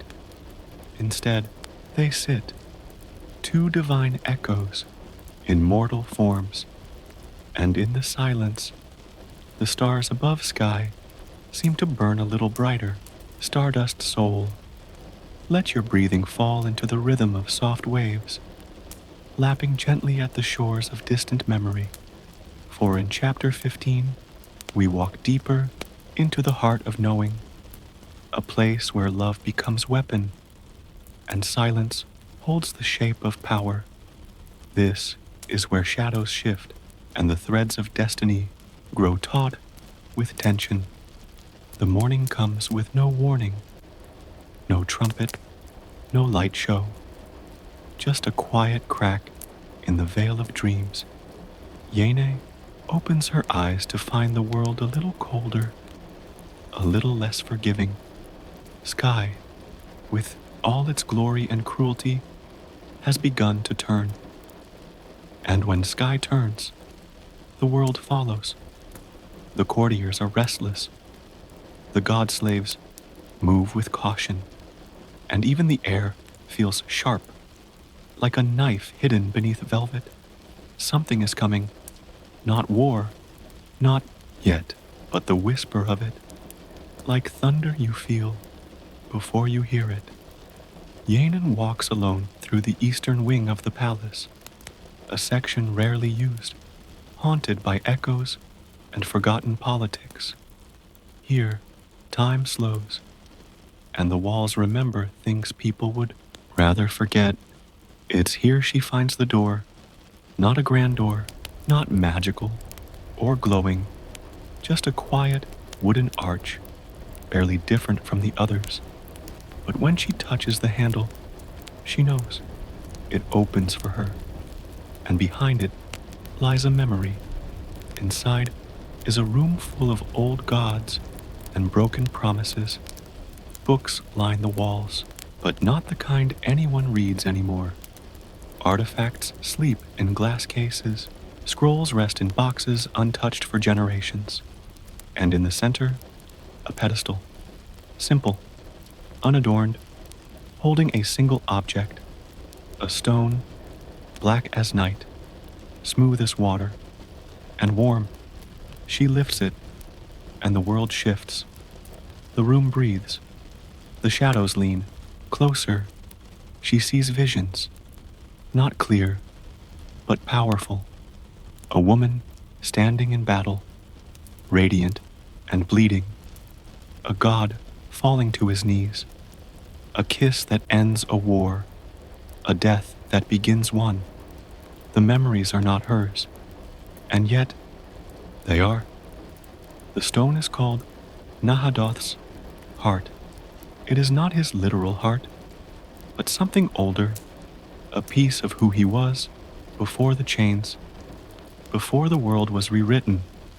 She hides it in her robes and walks away changed, not visibly, but inside. The pieces of herself begin to hum in harmony. Later, she returns to the godlings. Sea greets her with a frown. Kurua does not speak, and Nahadoth, he watches her, like someone watching the sea right before a storm. He doesn't ask what she's done. He knows. Instead, he offers her a name, a true name, not hers, but someone else's. A godling, long believed lost, scattered during the God War, one who may still exist, in secret, waiting. Find her, Nahadoth says softly. She may help you remember the last piece, Yene nods, but she's not sure she's ready to remember that much. As night falls, Simina makes her move. She invites Yena to a private dinner. A trap? Of course, but refusal would be worse. So Yena goes. She wears no armor, no jewelry, nothing but her quiet resolve. Simina is all elegance, smiling like a cat at a cornered mouse. She offers wine. Yena declines. She speaks of family. Yena listens. But underneath it all is a dance of veiled threats. Simina wants control, and she can feel it slipping away. She tells Yena, with a smile too sweet to be kind, "You don't belong here, and even the gods can't save you." Yena, calm as still water, replies, "Perhaps not, but they remember me." Simina doesn't laugh. She doesn't need to. The war between them has begun, not with blades, but with belief. And belief, in sky, is more dangerous than any sword. Rest your mind, sweet dreamer. Let the hush of the evening fold around you like velvet, and your thoughts slow to the rhythm of a heartbeat heard in stillness. You are safe here, cradled in quiet wonder. And as we drift into chapter 16, know this: you are nearing the soul of the story, where the threads of gods and mortals weave into something whole. This is a chapter of unraveling, not chaos, but revelation, the gentle kind that changes everything. It begins with a whisper, not spoken aloud, but breathed through stone and silence. Yena feels it before she hears it, a presence, old as starlight, and familiar, like the scent of a dream forgotten upon waking. She is no longer just wandering the corridors of sky. She is following something ancient, a pulse, a path, and it leads her inward. Today, the palace feels strange. Its halls are longer, its shadows softer, as though the architecture itself is adjusting to her deepening presence. Servants move out of her way, but not out of fear. They are watching her with something else in their eyes. Not loyalty, not suspicion, but recognition, as if they're seeing her, truly seeing her. For the first time, she goes again to the eastern wing, to the hidden library, to the pedestal that once held Nahadoth's heart. She brings the stone with her, and this time she dares to speak, not aloud, not in any language she remembers, but in the deep rhythm of the soul, a question sent into the stillness. Who was I? And the answer comes, not in words, but in feeling, pain, love, sacrifice, power, and a name, Enifa, not shouted, not declared, whispered, like the world remembering its first song. She stumbles back, the air too thick, the truth too large. It is not just memory returning, it is divinity waking, and it is her. But it is also not. Yena is not Enifa reborn, nor is she merely her heir. She is something in between, a bridge, a vessel of what was lost, and a choice yet to be made. That night, Nahadoth comes to her. He does not knock. He simply appears, shadow coalescing into form. He kneels before her, not in worship, but in mourning. "You remember," he says. She nods. His voice is raw. "I killed you," her breath catches. But she does not flinch, because she remembers that too, and she remembers why. Not cruelty, not betrayal, but grief, manipulation, a world unraveling, and love twisted by war. I forgave you, she whispers. I never forgave myself, he replies. They sit together in silence, and the space between them softens. Not romance, something deeper, the intimacy of shared pain, of truths laid bare, of two beings shaped by loss, holding one another through time. Yaina sleeps, and she dreams again. This time, she stands before a tree, massive, ancient, its roots deep in stars, its branches reaching into the void. Each leaf a world, each breeze a breath of gods. At its base, three figures, Enifa, Nahadoth, and Atempus, the Trinity once whole, now broken. They do not speak, but the tree pulses with a question. What will you choose? She does not yet know, but she feels the weight of the answer growing. It is not a question of victory or vengeance. It is a question of balance, of becoming. She wakes with the sun in her eyes. Sky is quiet, but a new kind of quiet, like a calm before something immense. The final threads are drawing near, and somewhere beyond the stone and silver, the gods are waiting for her to decide. Come closer now, soft soul. Let the hush of night settle like silk across your skin, and your breath fall into gentle rhythm as we drift into the quiet thunder of chapter 17. This is the place where power shifts, not with noise, but with stillness, where truths are no longer hidden, and the world holds its breath. The storm is near, but first comes the silence before. Sky has never been more beautiful, not because it shines, but because it waits, like a great cathedral of clouds and secrets, holding back its song for just one more moment. Yene walks its corridors, and the walls seem to lean in, listening.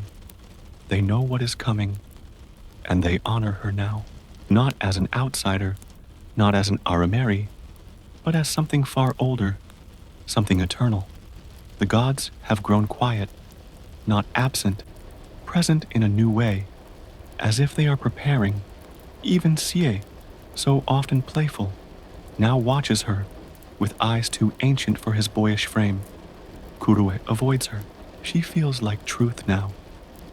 And Kuru has always feared truth that doesn't bow. And Nahadoth, he watches from a distance, his form ever shifting. There is longing in him, and grief, and a strange, quiet hope that she cannot quite name. Tavril brings news. The priesthood is stirring. A Tempest's order has felt a change. The same tremor that vibrates through sky, through the gods, through Yena herself. They do not yet know what it means, but they are afraid. And when those who hold power feel fear, they become dangerous. Tavril urges caution, but Yen feels it in her bones. Caution will not stop what is coming. It is not a matter of action or inaction. It is a matter of becoming.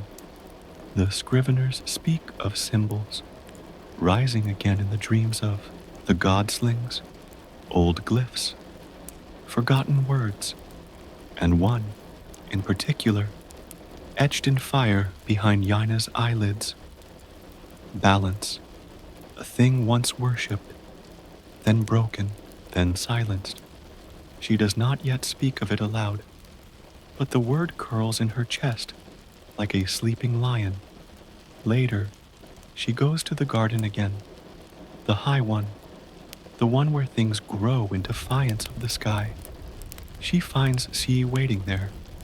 He sits among The flowers, some blooming, some dying, his knees hugged to his chest. He looks at her, not with mischief, but with memory. Do you know what you're going to do? He asks. She doesn't answer right away because she doesn't know. Not yet. But she feels closer to knowing than ever before. Not everything, she says softly. But I'm starting to understand what I am. Xie nods slowly. He plucks a petal from a flower and lets it fall. You can't save us all, he whispers. I know.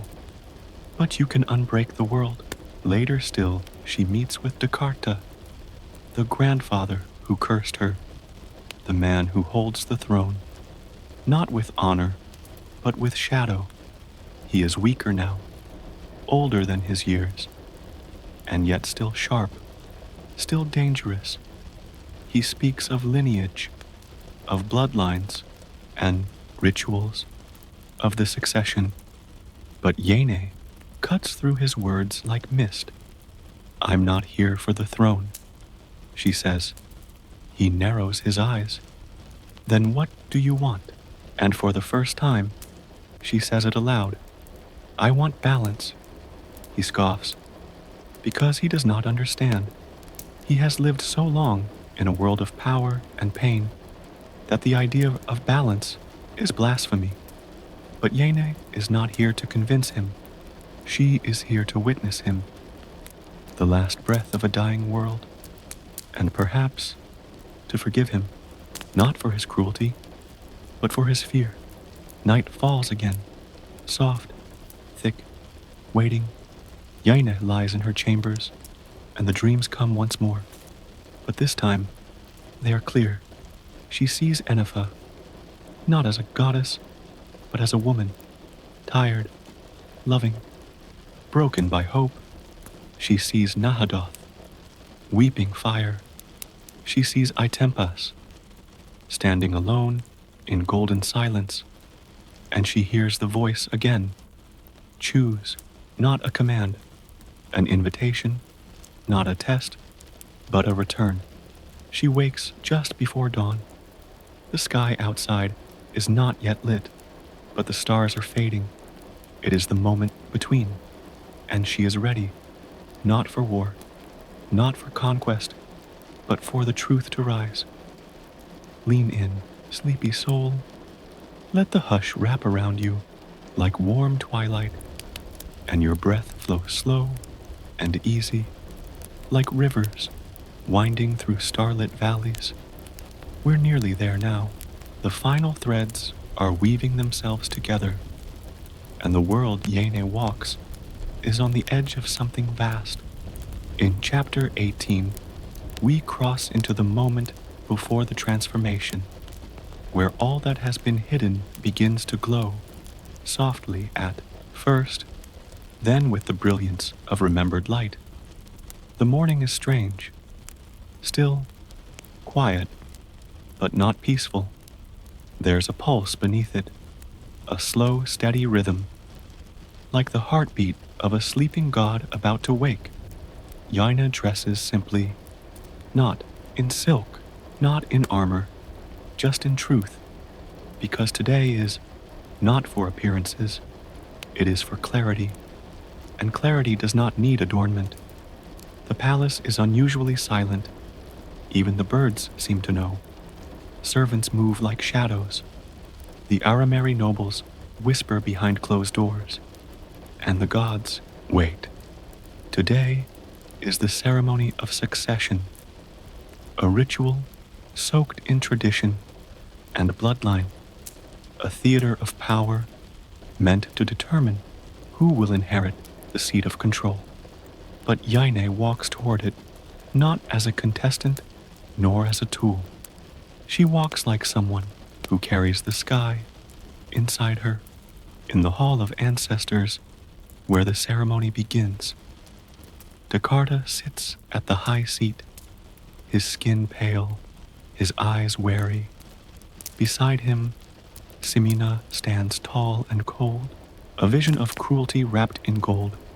Relud is present too, disheveled, drunk on something deeper than wine. They all wear their masks. But Yena sees beyond them now, not with sight, but with memory, with divinity.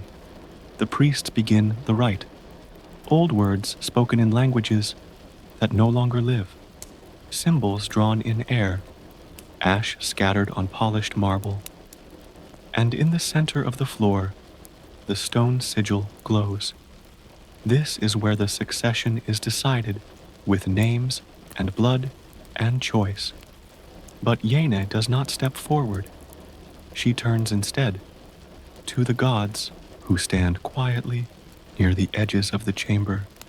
Nahadoth, in his dark robes, his presence flickering, See with solemn eyes, Kurua cloaked in silence. And she speaks, not with her mouth, but through the air, through the space between things. I remember. The room trembles, a wind stirs from nowhere, and the gods respond, not in words, but in light and shadow. Their memories merge with hers, and the truth, at last, is whole. Anifa was not merely a goddess of balance. She was the breath between night and day, the heartbeat between war and peace, the song between order and chaos. And she was betrayed by her brother, Itempus, who could not bear the space between, who struck her down, not out of hate, but from fear of what she held.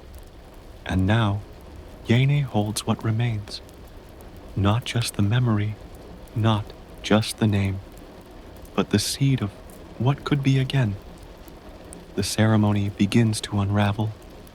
Simena steps forward, her voice sharp, calling for Yene's disqualification.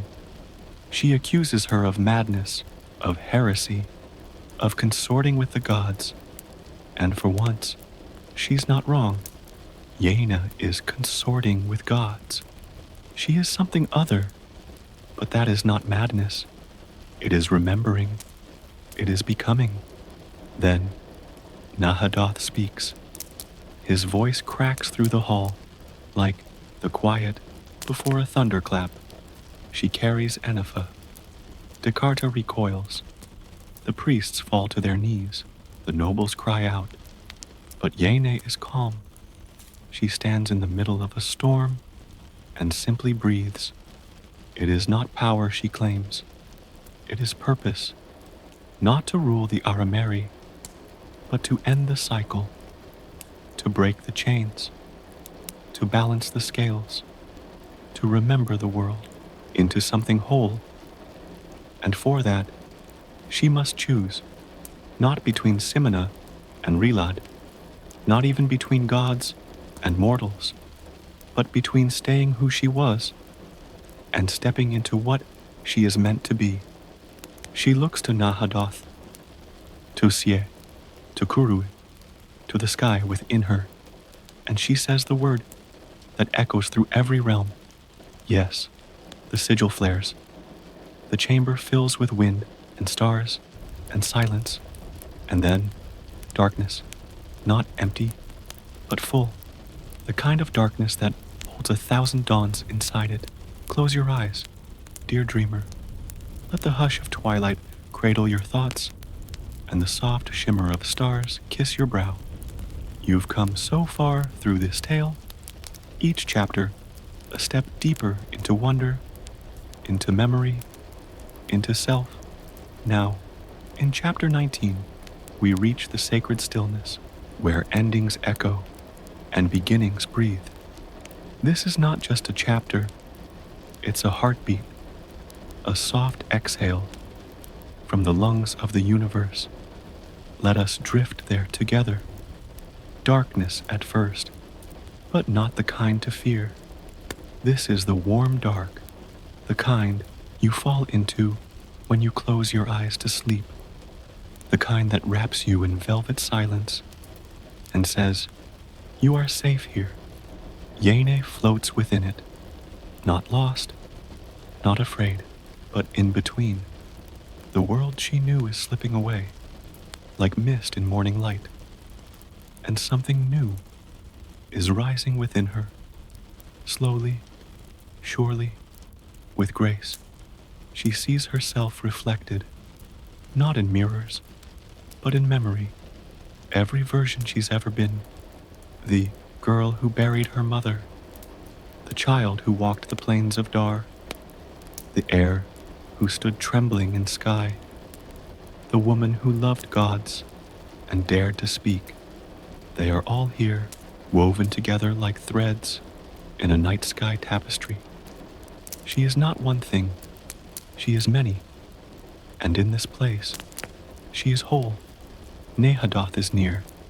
She doesn't see him, not in the usual way, but feels his presence, a low hum of shadow and sea wind and longing. He does not speak, because words are too small now, but there is understanding between them. She has crossed the threshold, and he, who has waited through ages of silence, acknowledges her with reverence, not as master and servant, not as god and mortal, but as equals. And then she sees Enifa, not in form, but in memory light. The presence of the goddess is like standing in sunlight after lifetimes of night, warm, fierce, balanced. Yain feels the weight of her, not as burden, but as blessing. Enifa does not demand anything. She offers a choice, not for vengeance, not for destruction, but for rebirth. The truth is laid bare. The chains that bind gods were forged from fear. The systems that enslaved them, built to preserve control. The Arameri throne, once a seat of order, now a monument to imbalance. Yene sees it all, the sickness in the roots, and she understands now why she was chosen, not because she is powerful, but because she is willing to feel, to break, to forgive. Slowly, the world begins to return, not as it was, but as it could be. The darkness fades to silver mist, and then light, gentle, golden, like dawn, breaking after 1,000 years. She opens her eyes. She is still in sky, but everything is different. Jakarta is gone, Rilad too. The succession shattered because the old world has ended. Simina fled, her cruelty swallowed by a truth she could not bear. The nobles whisper of omens, of the gods rising again, of the world tilting on its axis. But Yene does not listen to their fear. She walks through the palace like a quiet storm, like a lullaby sung by the stars. She is not ruler. She is reckoning. She finds Nahadoth one last time at the place where the sky meets the sea. His form flickers, caught between shadow and shimmer. He does not kneel. He bows, and she smiles, not out of triumph, but out of love. Love for him, for sea, for Enifa, for the girl she used to be. Love that heals without undoing the pain. Love that makes room. Balance is not symmetry. It's the dance between opposites, the song between silence and thunder, the moment of stillness in a heartbeat and Yain, a woman, a memory, a god reborn, becomes that balance, not perfectly, not forever, but enough to begin again. Come close now, tired soul. The stars have gathered just for you. Gentle, glowing, hush-soft witnesses to the story's last breath. We have wandered far together through shadowed palaces and starlit memories, through through pain and power, gods and grief. And now, here in Chapter 20, we arrive at the final turning. This is where the echoes fade and the new song begins. Not loudly, but like a lullaby, let us drift there together. The world is changed, not by force, but by remembrance, not through conquest, but through surrender, the kind that takes great strength, the kind that says, let me become something more. Yaina is no longer the Dar heir, no longer a pawn of sky, no longer only mortal, and yet she is still Yaina. That name, carved into her spirit by love and loss, still pulses within her like a heartbeat. She walks the corridors of sky, now not as a prisoner, nor as a candidate for power, but as a witness, a keeper of the old and the new, a goddess reborn in flesh, and from her the world will change, gently, patiently, with care. Nehadoth lingers at the edge of her days. His presence is different now, not the storm barely held in check, but the ocean, deep and vast and listening. Where once there had been anger, now there is reverence. Where once he had been broken by chains, now he is held only by choice. He does not serve Yaina, nor she him. They are companions, reflections, and what passes between them now is not longing, but peace. The quiet joy of being known. She, the trickster child, returns to her side. His laughter comes easier now, not sharp with grief, but soft with hope. He teaches her to see wonder again, in the sway of trees, in the taste of honey, in the way mortals still dream, even after centuries of sorrow. And she teaches him to be still, to sit with sadness, without needing to turn it into a joke.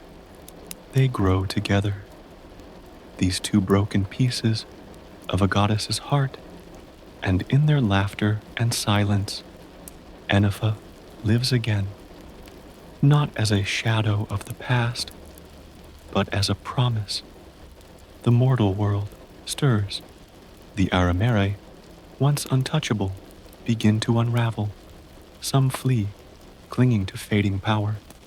Others remain, watching, wondering if perhaps humility is not weakness. Yain does not lead them. She does not rule.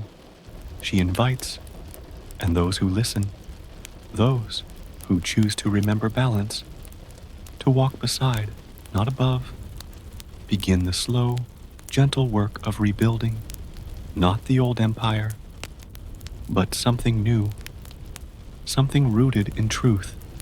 There is a moment, one quiet evening, when Yaini stands in the garden of sky, where her mother once whispered to her as a child. She feels the breeze, carrying the scent of dusk blossoms. She hears the distant laughter of gods and the hush of human breath. She places her hand on the stone wall, warm from the sun, and smiles, not because it's perfect, but because it's possible, because everything broken can be mended, even gods, even hearts, even worlds. In the end, Yene does not ascend to some faraway throne. She does not vanish into legend. She remains with the people in the sky, in the quiet breath between prayers. A goddess, yes, but also a daughter, a lover, a woman who dared to choose differently. Her story ends not in thunder, but in stillness, in balance, in peace. Breathe in gently, dear one. Let your thoughts drift like clouds across a dusky sky. You are wrapped in warmth now, in story, in starlight, in softness. We've walked through 20 chapters together, each one a lantern on the path. And now, as we near the final stretch, the air grows still, the silence deeper, and the story opens its hands for goodbye. Come, let us step into chapter 21 with quiet reverence and hearts ready for the final unfolding. The sky above sky is quiet, not empty, but full of unsaid things. The gods are no longer bound by iron or cruelty. And yet, freedom, like all great things, is not simple. It brings questions, wounds, wonder, and it brings Yene to a crossroads. She walks the high tower where the ruling seat once stood, where generations of Arameri hoarded power like children clutching broken toys. But there is no triumph in her steps, only truth, and the weight of what comes next. The palace is quieter now. The servants move with less fear. The nobles speak in whispers, confused by the shift in the air, by the absence of gods where once they cowered. They look at Yene with uncertain eyes. Is she their ruler, their goddess, their reckoning? She offers no answer, because the answers must be chosen, not given, and because power, in her hands, is not meant to command, but to listen, to hold space for change. She finds Descartes' journal one morning, tucked away in a study, forgotten by time. Its pages smell of dust and bitterness. Its ink is the language of legacy and regret. She reads not to mourn him, but to understand, to see what shaped the cruelty of his choices, the fear that turned love into control. And she does not forgive, but she sees.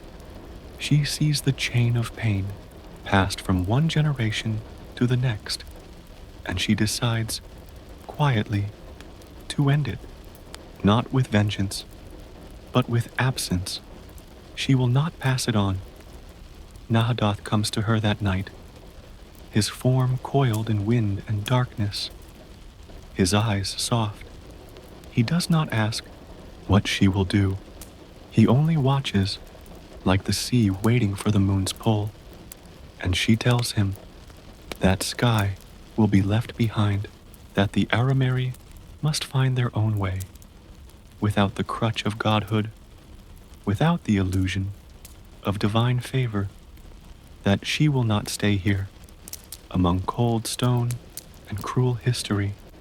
The world is wide, and her story is not finished.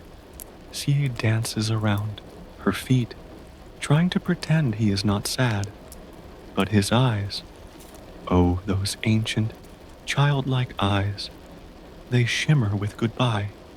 She kneels to him, goddess to godchild, heart to heart, and she kisses his forehead like a mother, like a sister, like someone who understands the ache of eternity. I will come when you call, she whispers, and he believes her, because even gods need promises, especially the ones who've lost everything before. And so, the palace begins to fade, not in stone, but in presence. Yene no longer walks its halls. Her footsteps belong to the world now, to fields and forests, to cities aching for balance. She leaves behind no throne, no heir, no blood-soaked crown, only the echo of a new way, one that listens, one that weeps, one that waits, and from that silence, something begins to bloom. Rest easy now, stardust soul.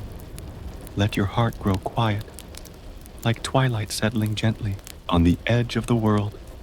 We've almost reached the end of our dream-bound journey.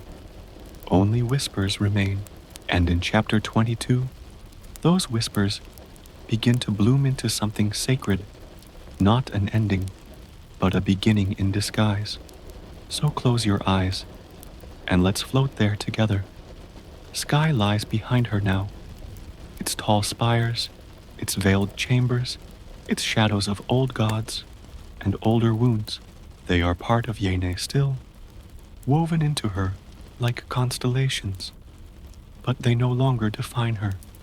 She walks a different path now, barefoot upon the earth, under an open sky that does not demand perfection, a sky that simply is. The world stirs as she walks, not with fanfare, but with small, quiet awakenings. Farmers feel something shift in the soil. Children dream of a warm hands and soft voices. Old temples grow silent, then slowly open their doors. The gods are free, but they do not descend in fire. They do not demand worship. They come in stories, in dreams, in moments of grace. And Yene, she is no longer just a character in the tale. She is the heartbeat beneath it, in the heart of the highlands, where her people once sang to the wind. Yena returns, not as a conqueror, not as a goddess with lightning at her back, but as a daughter, a woman shaped by grief, by choice, by the burden of remembering. The elders gather when she arrives. They do not bow, they do not tremble, they wait, and she simply sits among them, with them, of them. She speaks not of power, but of balance, of what it means to carry light and shadow, both, to hold love and fury in the same breath, to build a world not on fear, but on gentleness. They listen, and for the first time in many generations, so does the land. Sieh visits sometimes, laughing, teasing, but quieter now, more thoughtful. He brings stories from across the kingdoms, of temples remade into schools, of soldiers laying down arms to plant gardens, of rulers who dream strange dreams, of gods with human hearts.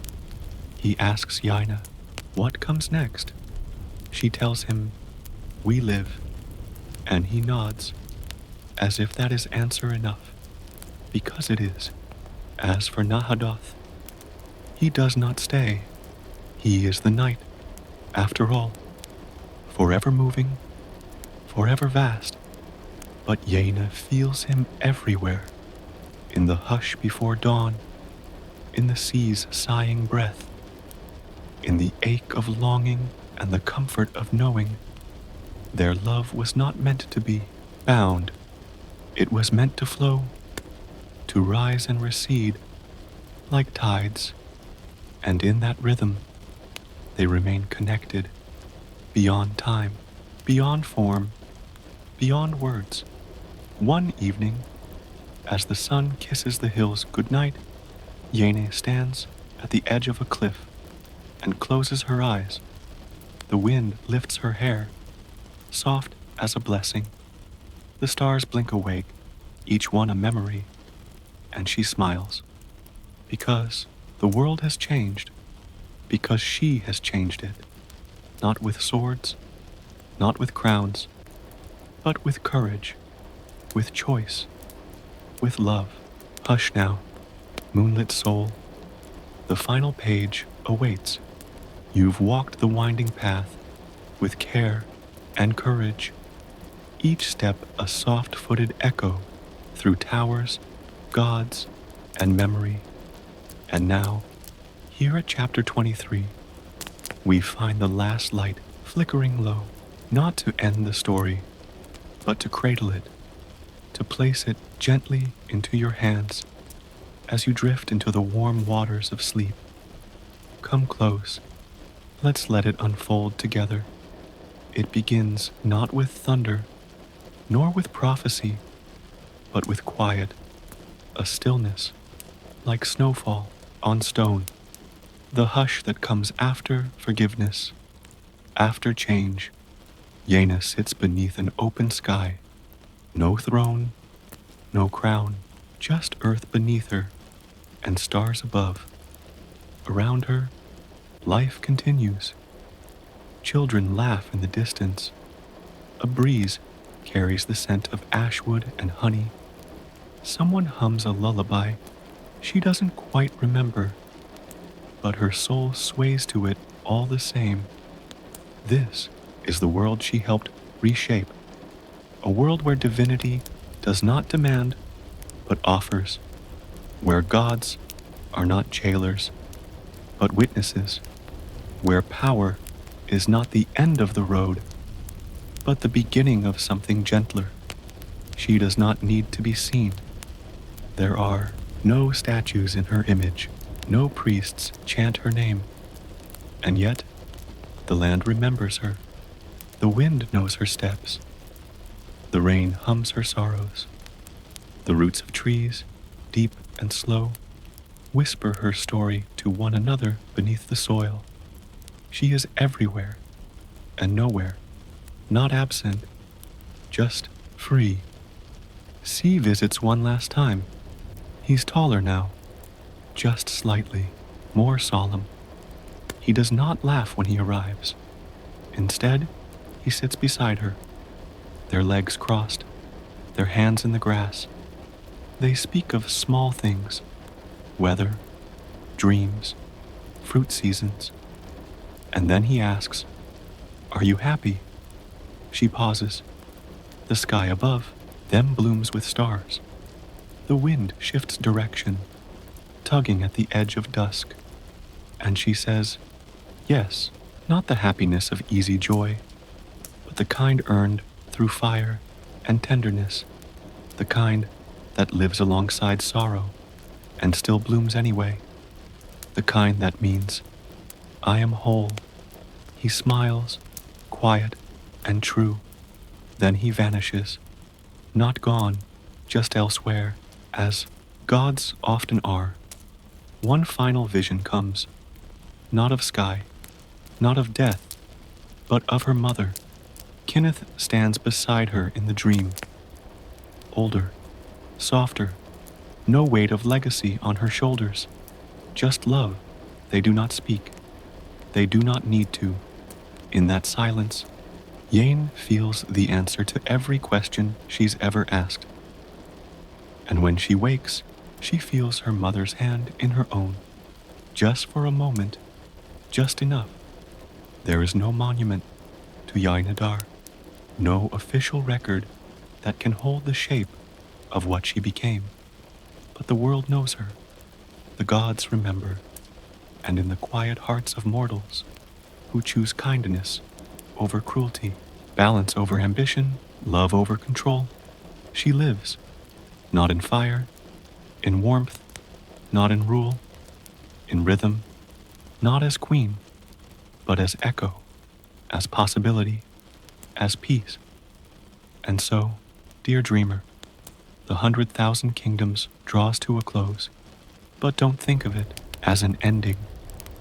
Think of it as a soft curtain falling over the stage, as the music fades into moonlight, as your breath deepens, slowing, steady, and your soul stretches out into sleep. Let Yaine's story settle in your chest like a candle's glow. Let it remind you, you too are powerful, not because of control, but because of compassion, because of choice, because of the quiet love you offer to the world, even when no one is watching. You are part of this story now. Thank you for walking it with me. Now close your eyes, gentle heart. You've earned your rest. You are safe. You are loved. Let's sink even deeper into the soft, silken folds of the 100,000 kingdoms, where meaning dances in shadow and truth whispers through the spaces between words. This isn't just a tale of gods and mortals. It's a mirror held up gently to the soul. Let's explore the hidden messages and delicate symbols that breathe beneath the surface of the story, not with analysis, but with reverence. Here in the hush of night, let every theme be a lullaby, every metaphor a hand to hold. The chain and the choice theme, power versus freedom.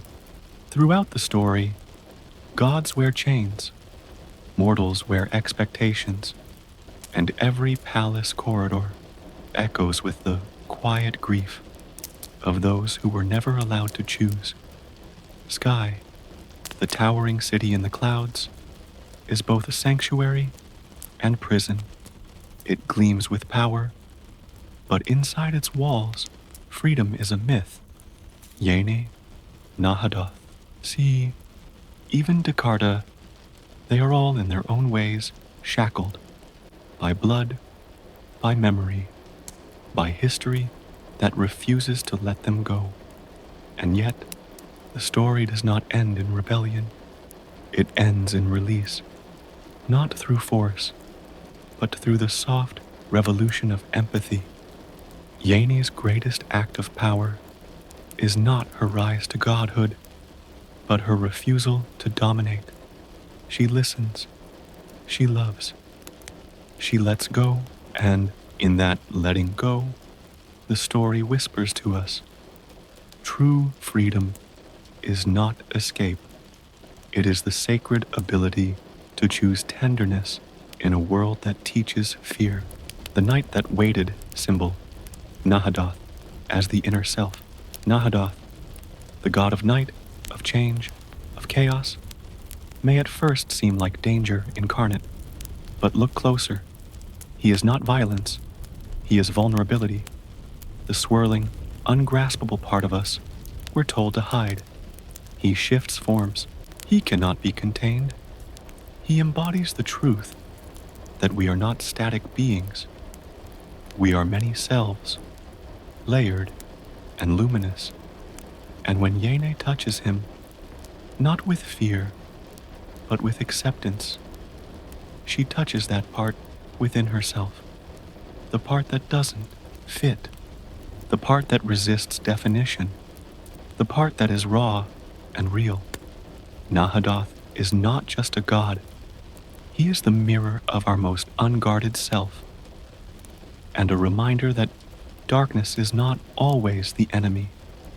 Sometimes it's the place we come home to, the child who never grows. Symbol, see, and the wounds of innocence.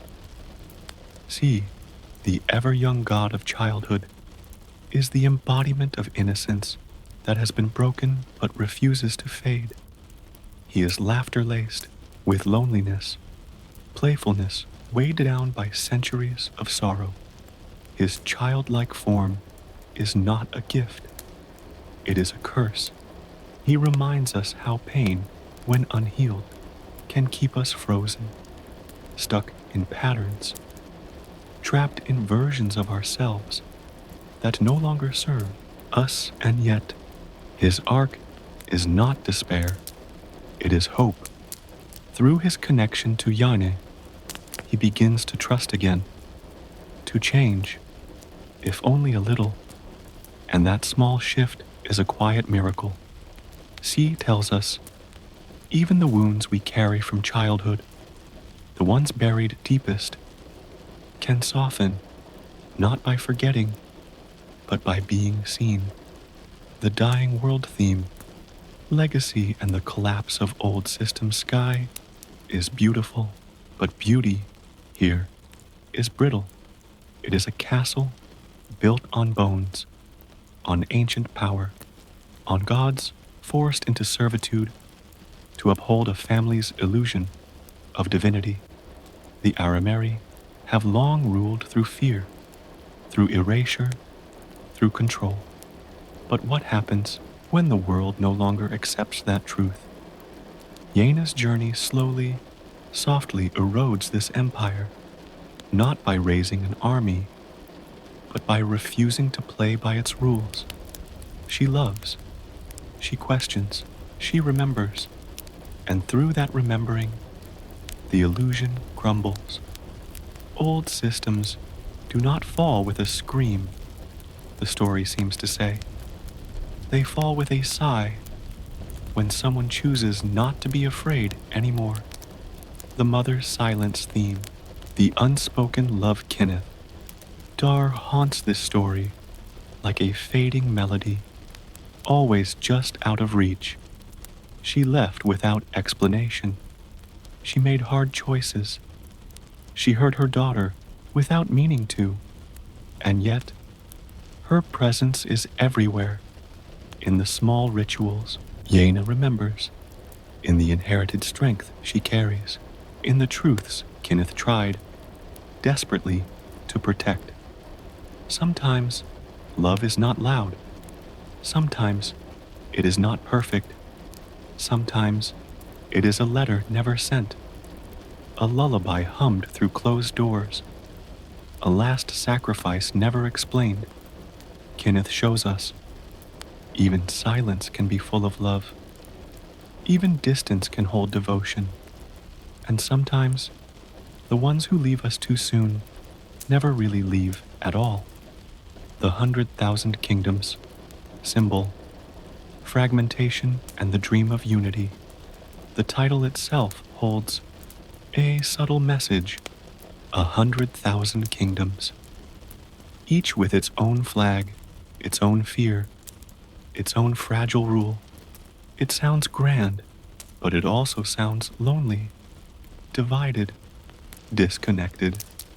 This is not just a geopolitical description. It is a metaphor for the soul.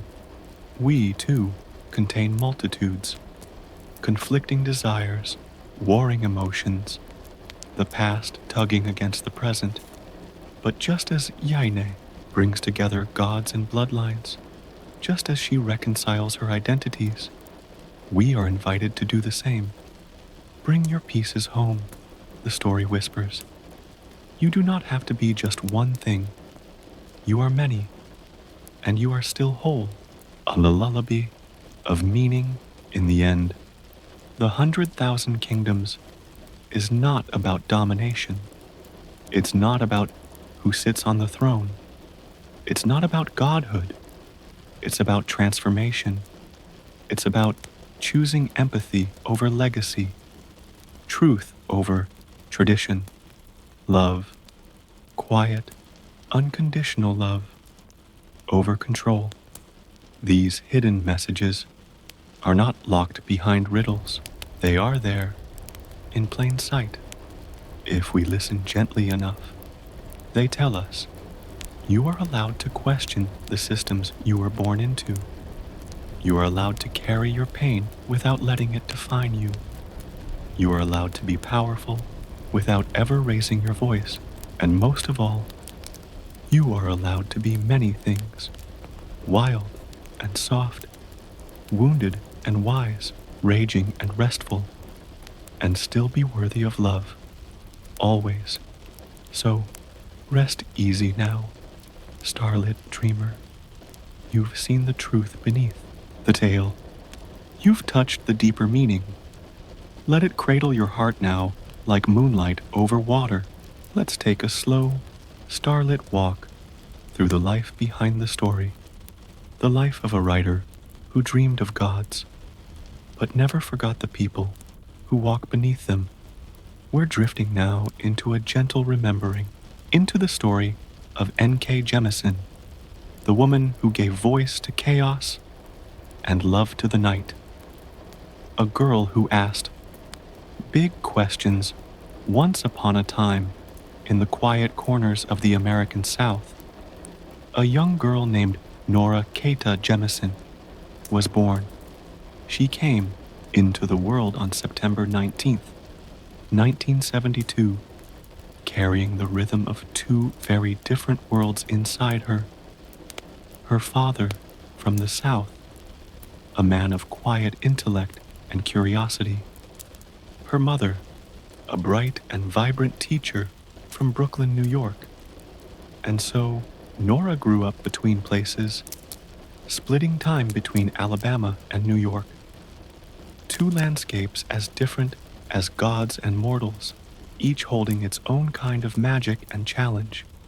She was a dreamer from the start, a child who noticed things, like the way people looked at each other when they didn't speak, or how the world tried to define who you were before you had the chance to ask it why.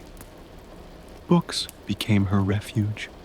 She read fantasy stories with wide eyes and a restless heart, but as she turned page after page, she began to wonder why no one looked like her in those worlds. Why the chosen ones were never girls with brown skin.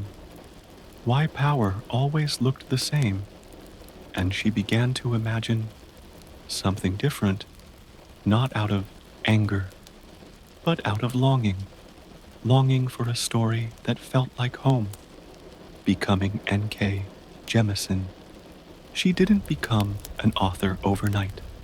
In fact, she studied psychology first, earning a master's degree and working as a career counselor. It makes sense, doesn't it? Someone who listens for a living, who pays attention to pain, to growth, to the quiet ways we change. This background would later breathe life into her characters.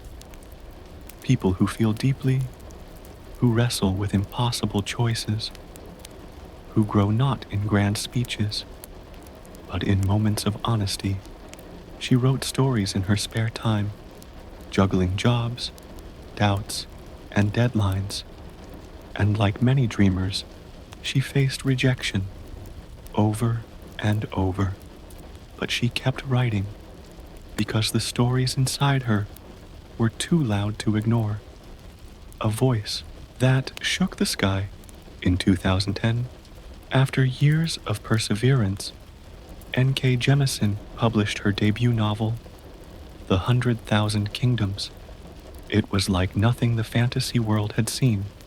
A black woman protagonist, a world where gods walked as prisoners, a story about power, grief, identity, and above all, choice. It didn't just entertain, it changed the rules. People called it revolutionary, a breath of fresh air in a genre that had long clung to old traditions. But to Jemisin, it was simply the story she needed to tell. A story where people who had been pushed to the margins could finally take center stage, where godhood didn't mean perfection, and survival was not the same as submission. The weight of history, the spark of change. To understand the soul of the 100,000 kingdoms, we must gently cradle the world it was born into. In the Abras early 2000s, the fantasy genre was beginning to shift, but it was still largely shaped by Western, Eurocentric traditions. The heroes were often white, male, noble-born. The villains were outsiders.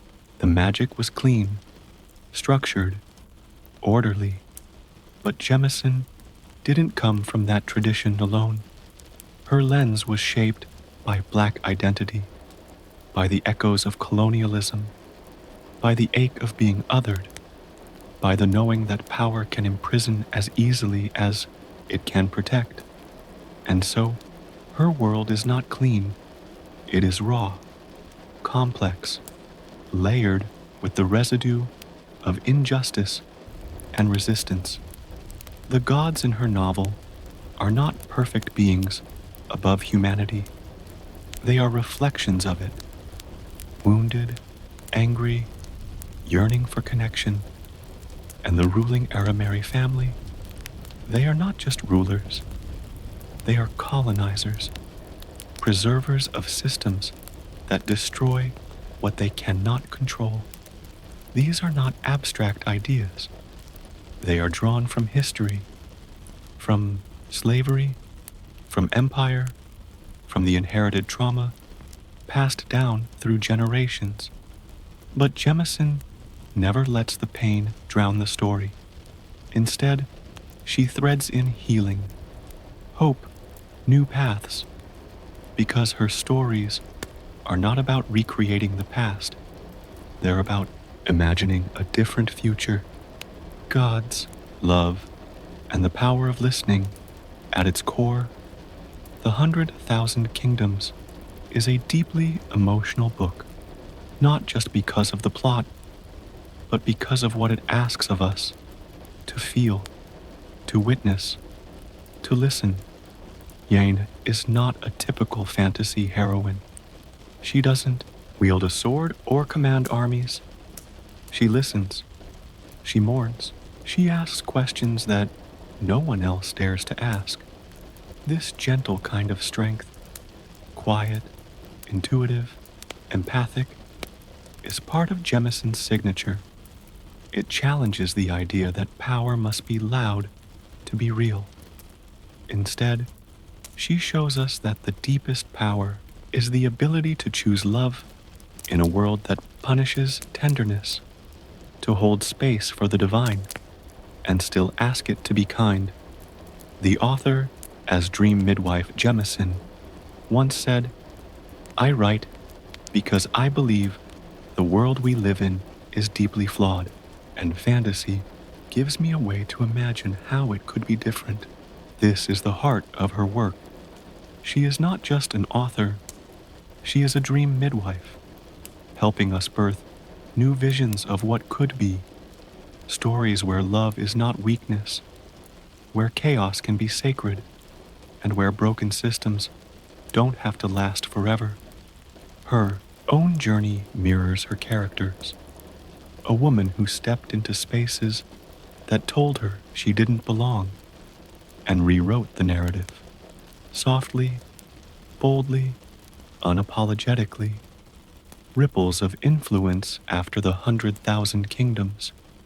Jemisin went on to write the Broken Earth trilogy, which made history when she became the first author ever to win 3 consecutive Hugo Awards for Best Novel. But it all began with this story, this first act of bravery, this whisper of change wrapped in myth and memory.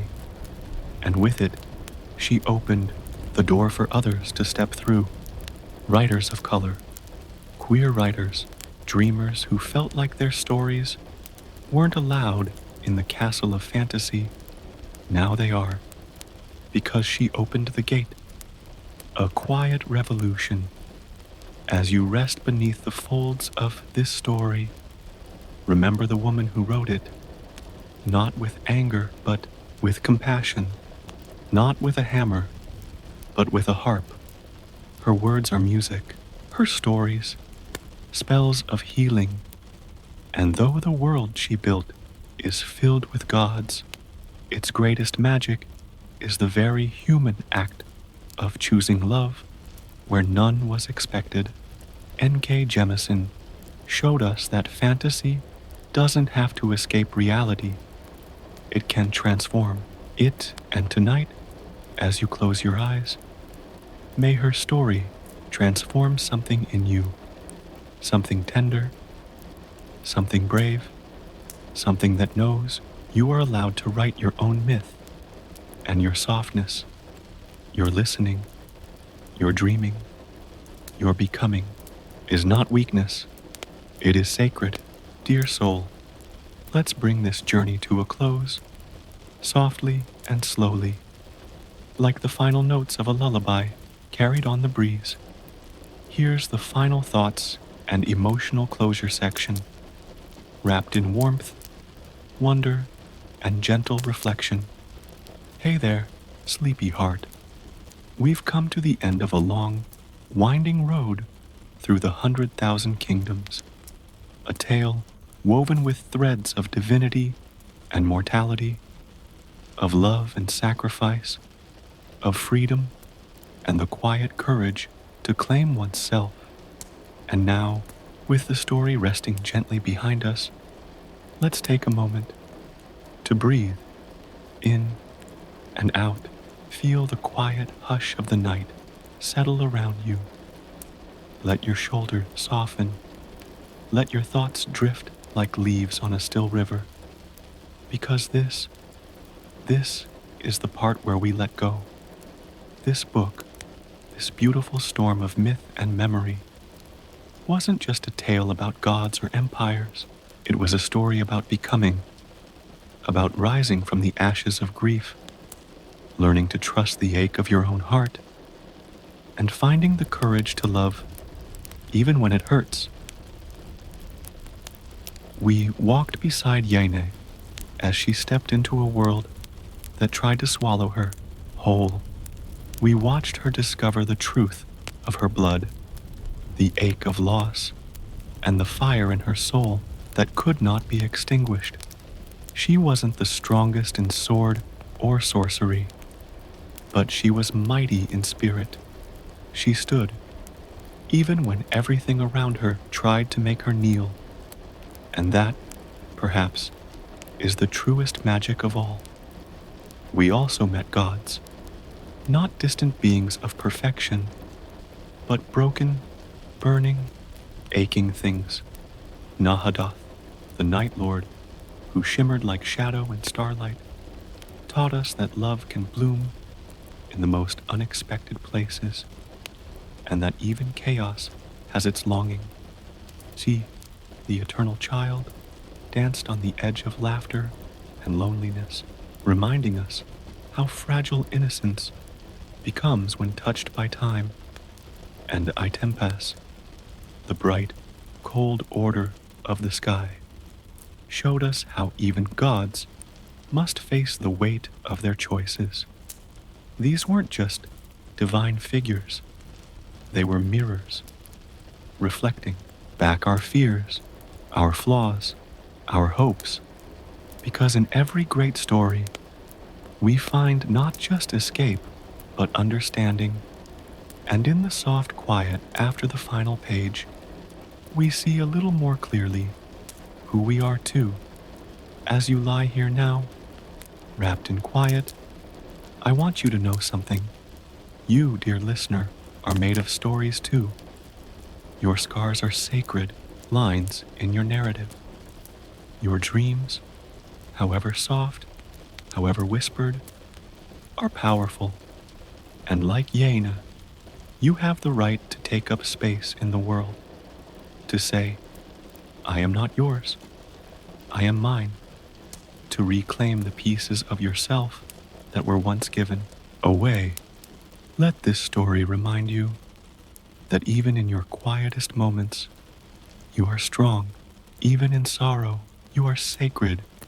Even when you feel most lost, you are never truly alone. Now, as the last stars flicker above this dreamy kingdom, as the gods quiet their voices, and the towers of sky fade into soft mist, I invite you to rest. Let your heart settle. Let your mind let go. You've done so much simply by being here, by listening, by feeling. Tonight, you don't need to solve or strive. You don't need to be anything more than what you already are. You are enough. You are loved. You are safe. So close your eyes now, dear dreamer. Let the world slip away. Let the echoes of this tale carry you across a velvet sea of sleep. Maybe, just maybe, you'll visit the 100,000 kingdoms in your dreams. Maybe you'll stand at the edge of sky, watching the moonlight ripple over marble floors. Maybe you'll dance with a god. Maybe you'll whisper truths into the night. But for now, just breathe and rest. You are home. Thank you for joining me on this journey through N.K. Jemisin's unforgettable world. If this story touched your heart, please don't forget to like, subscribe, and share a little love in the comments. Let me know where your dreams took you tonight. Until next time, sweet dreams, and sleep well, dear soul. Good night.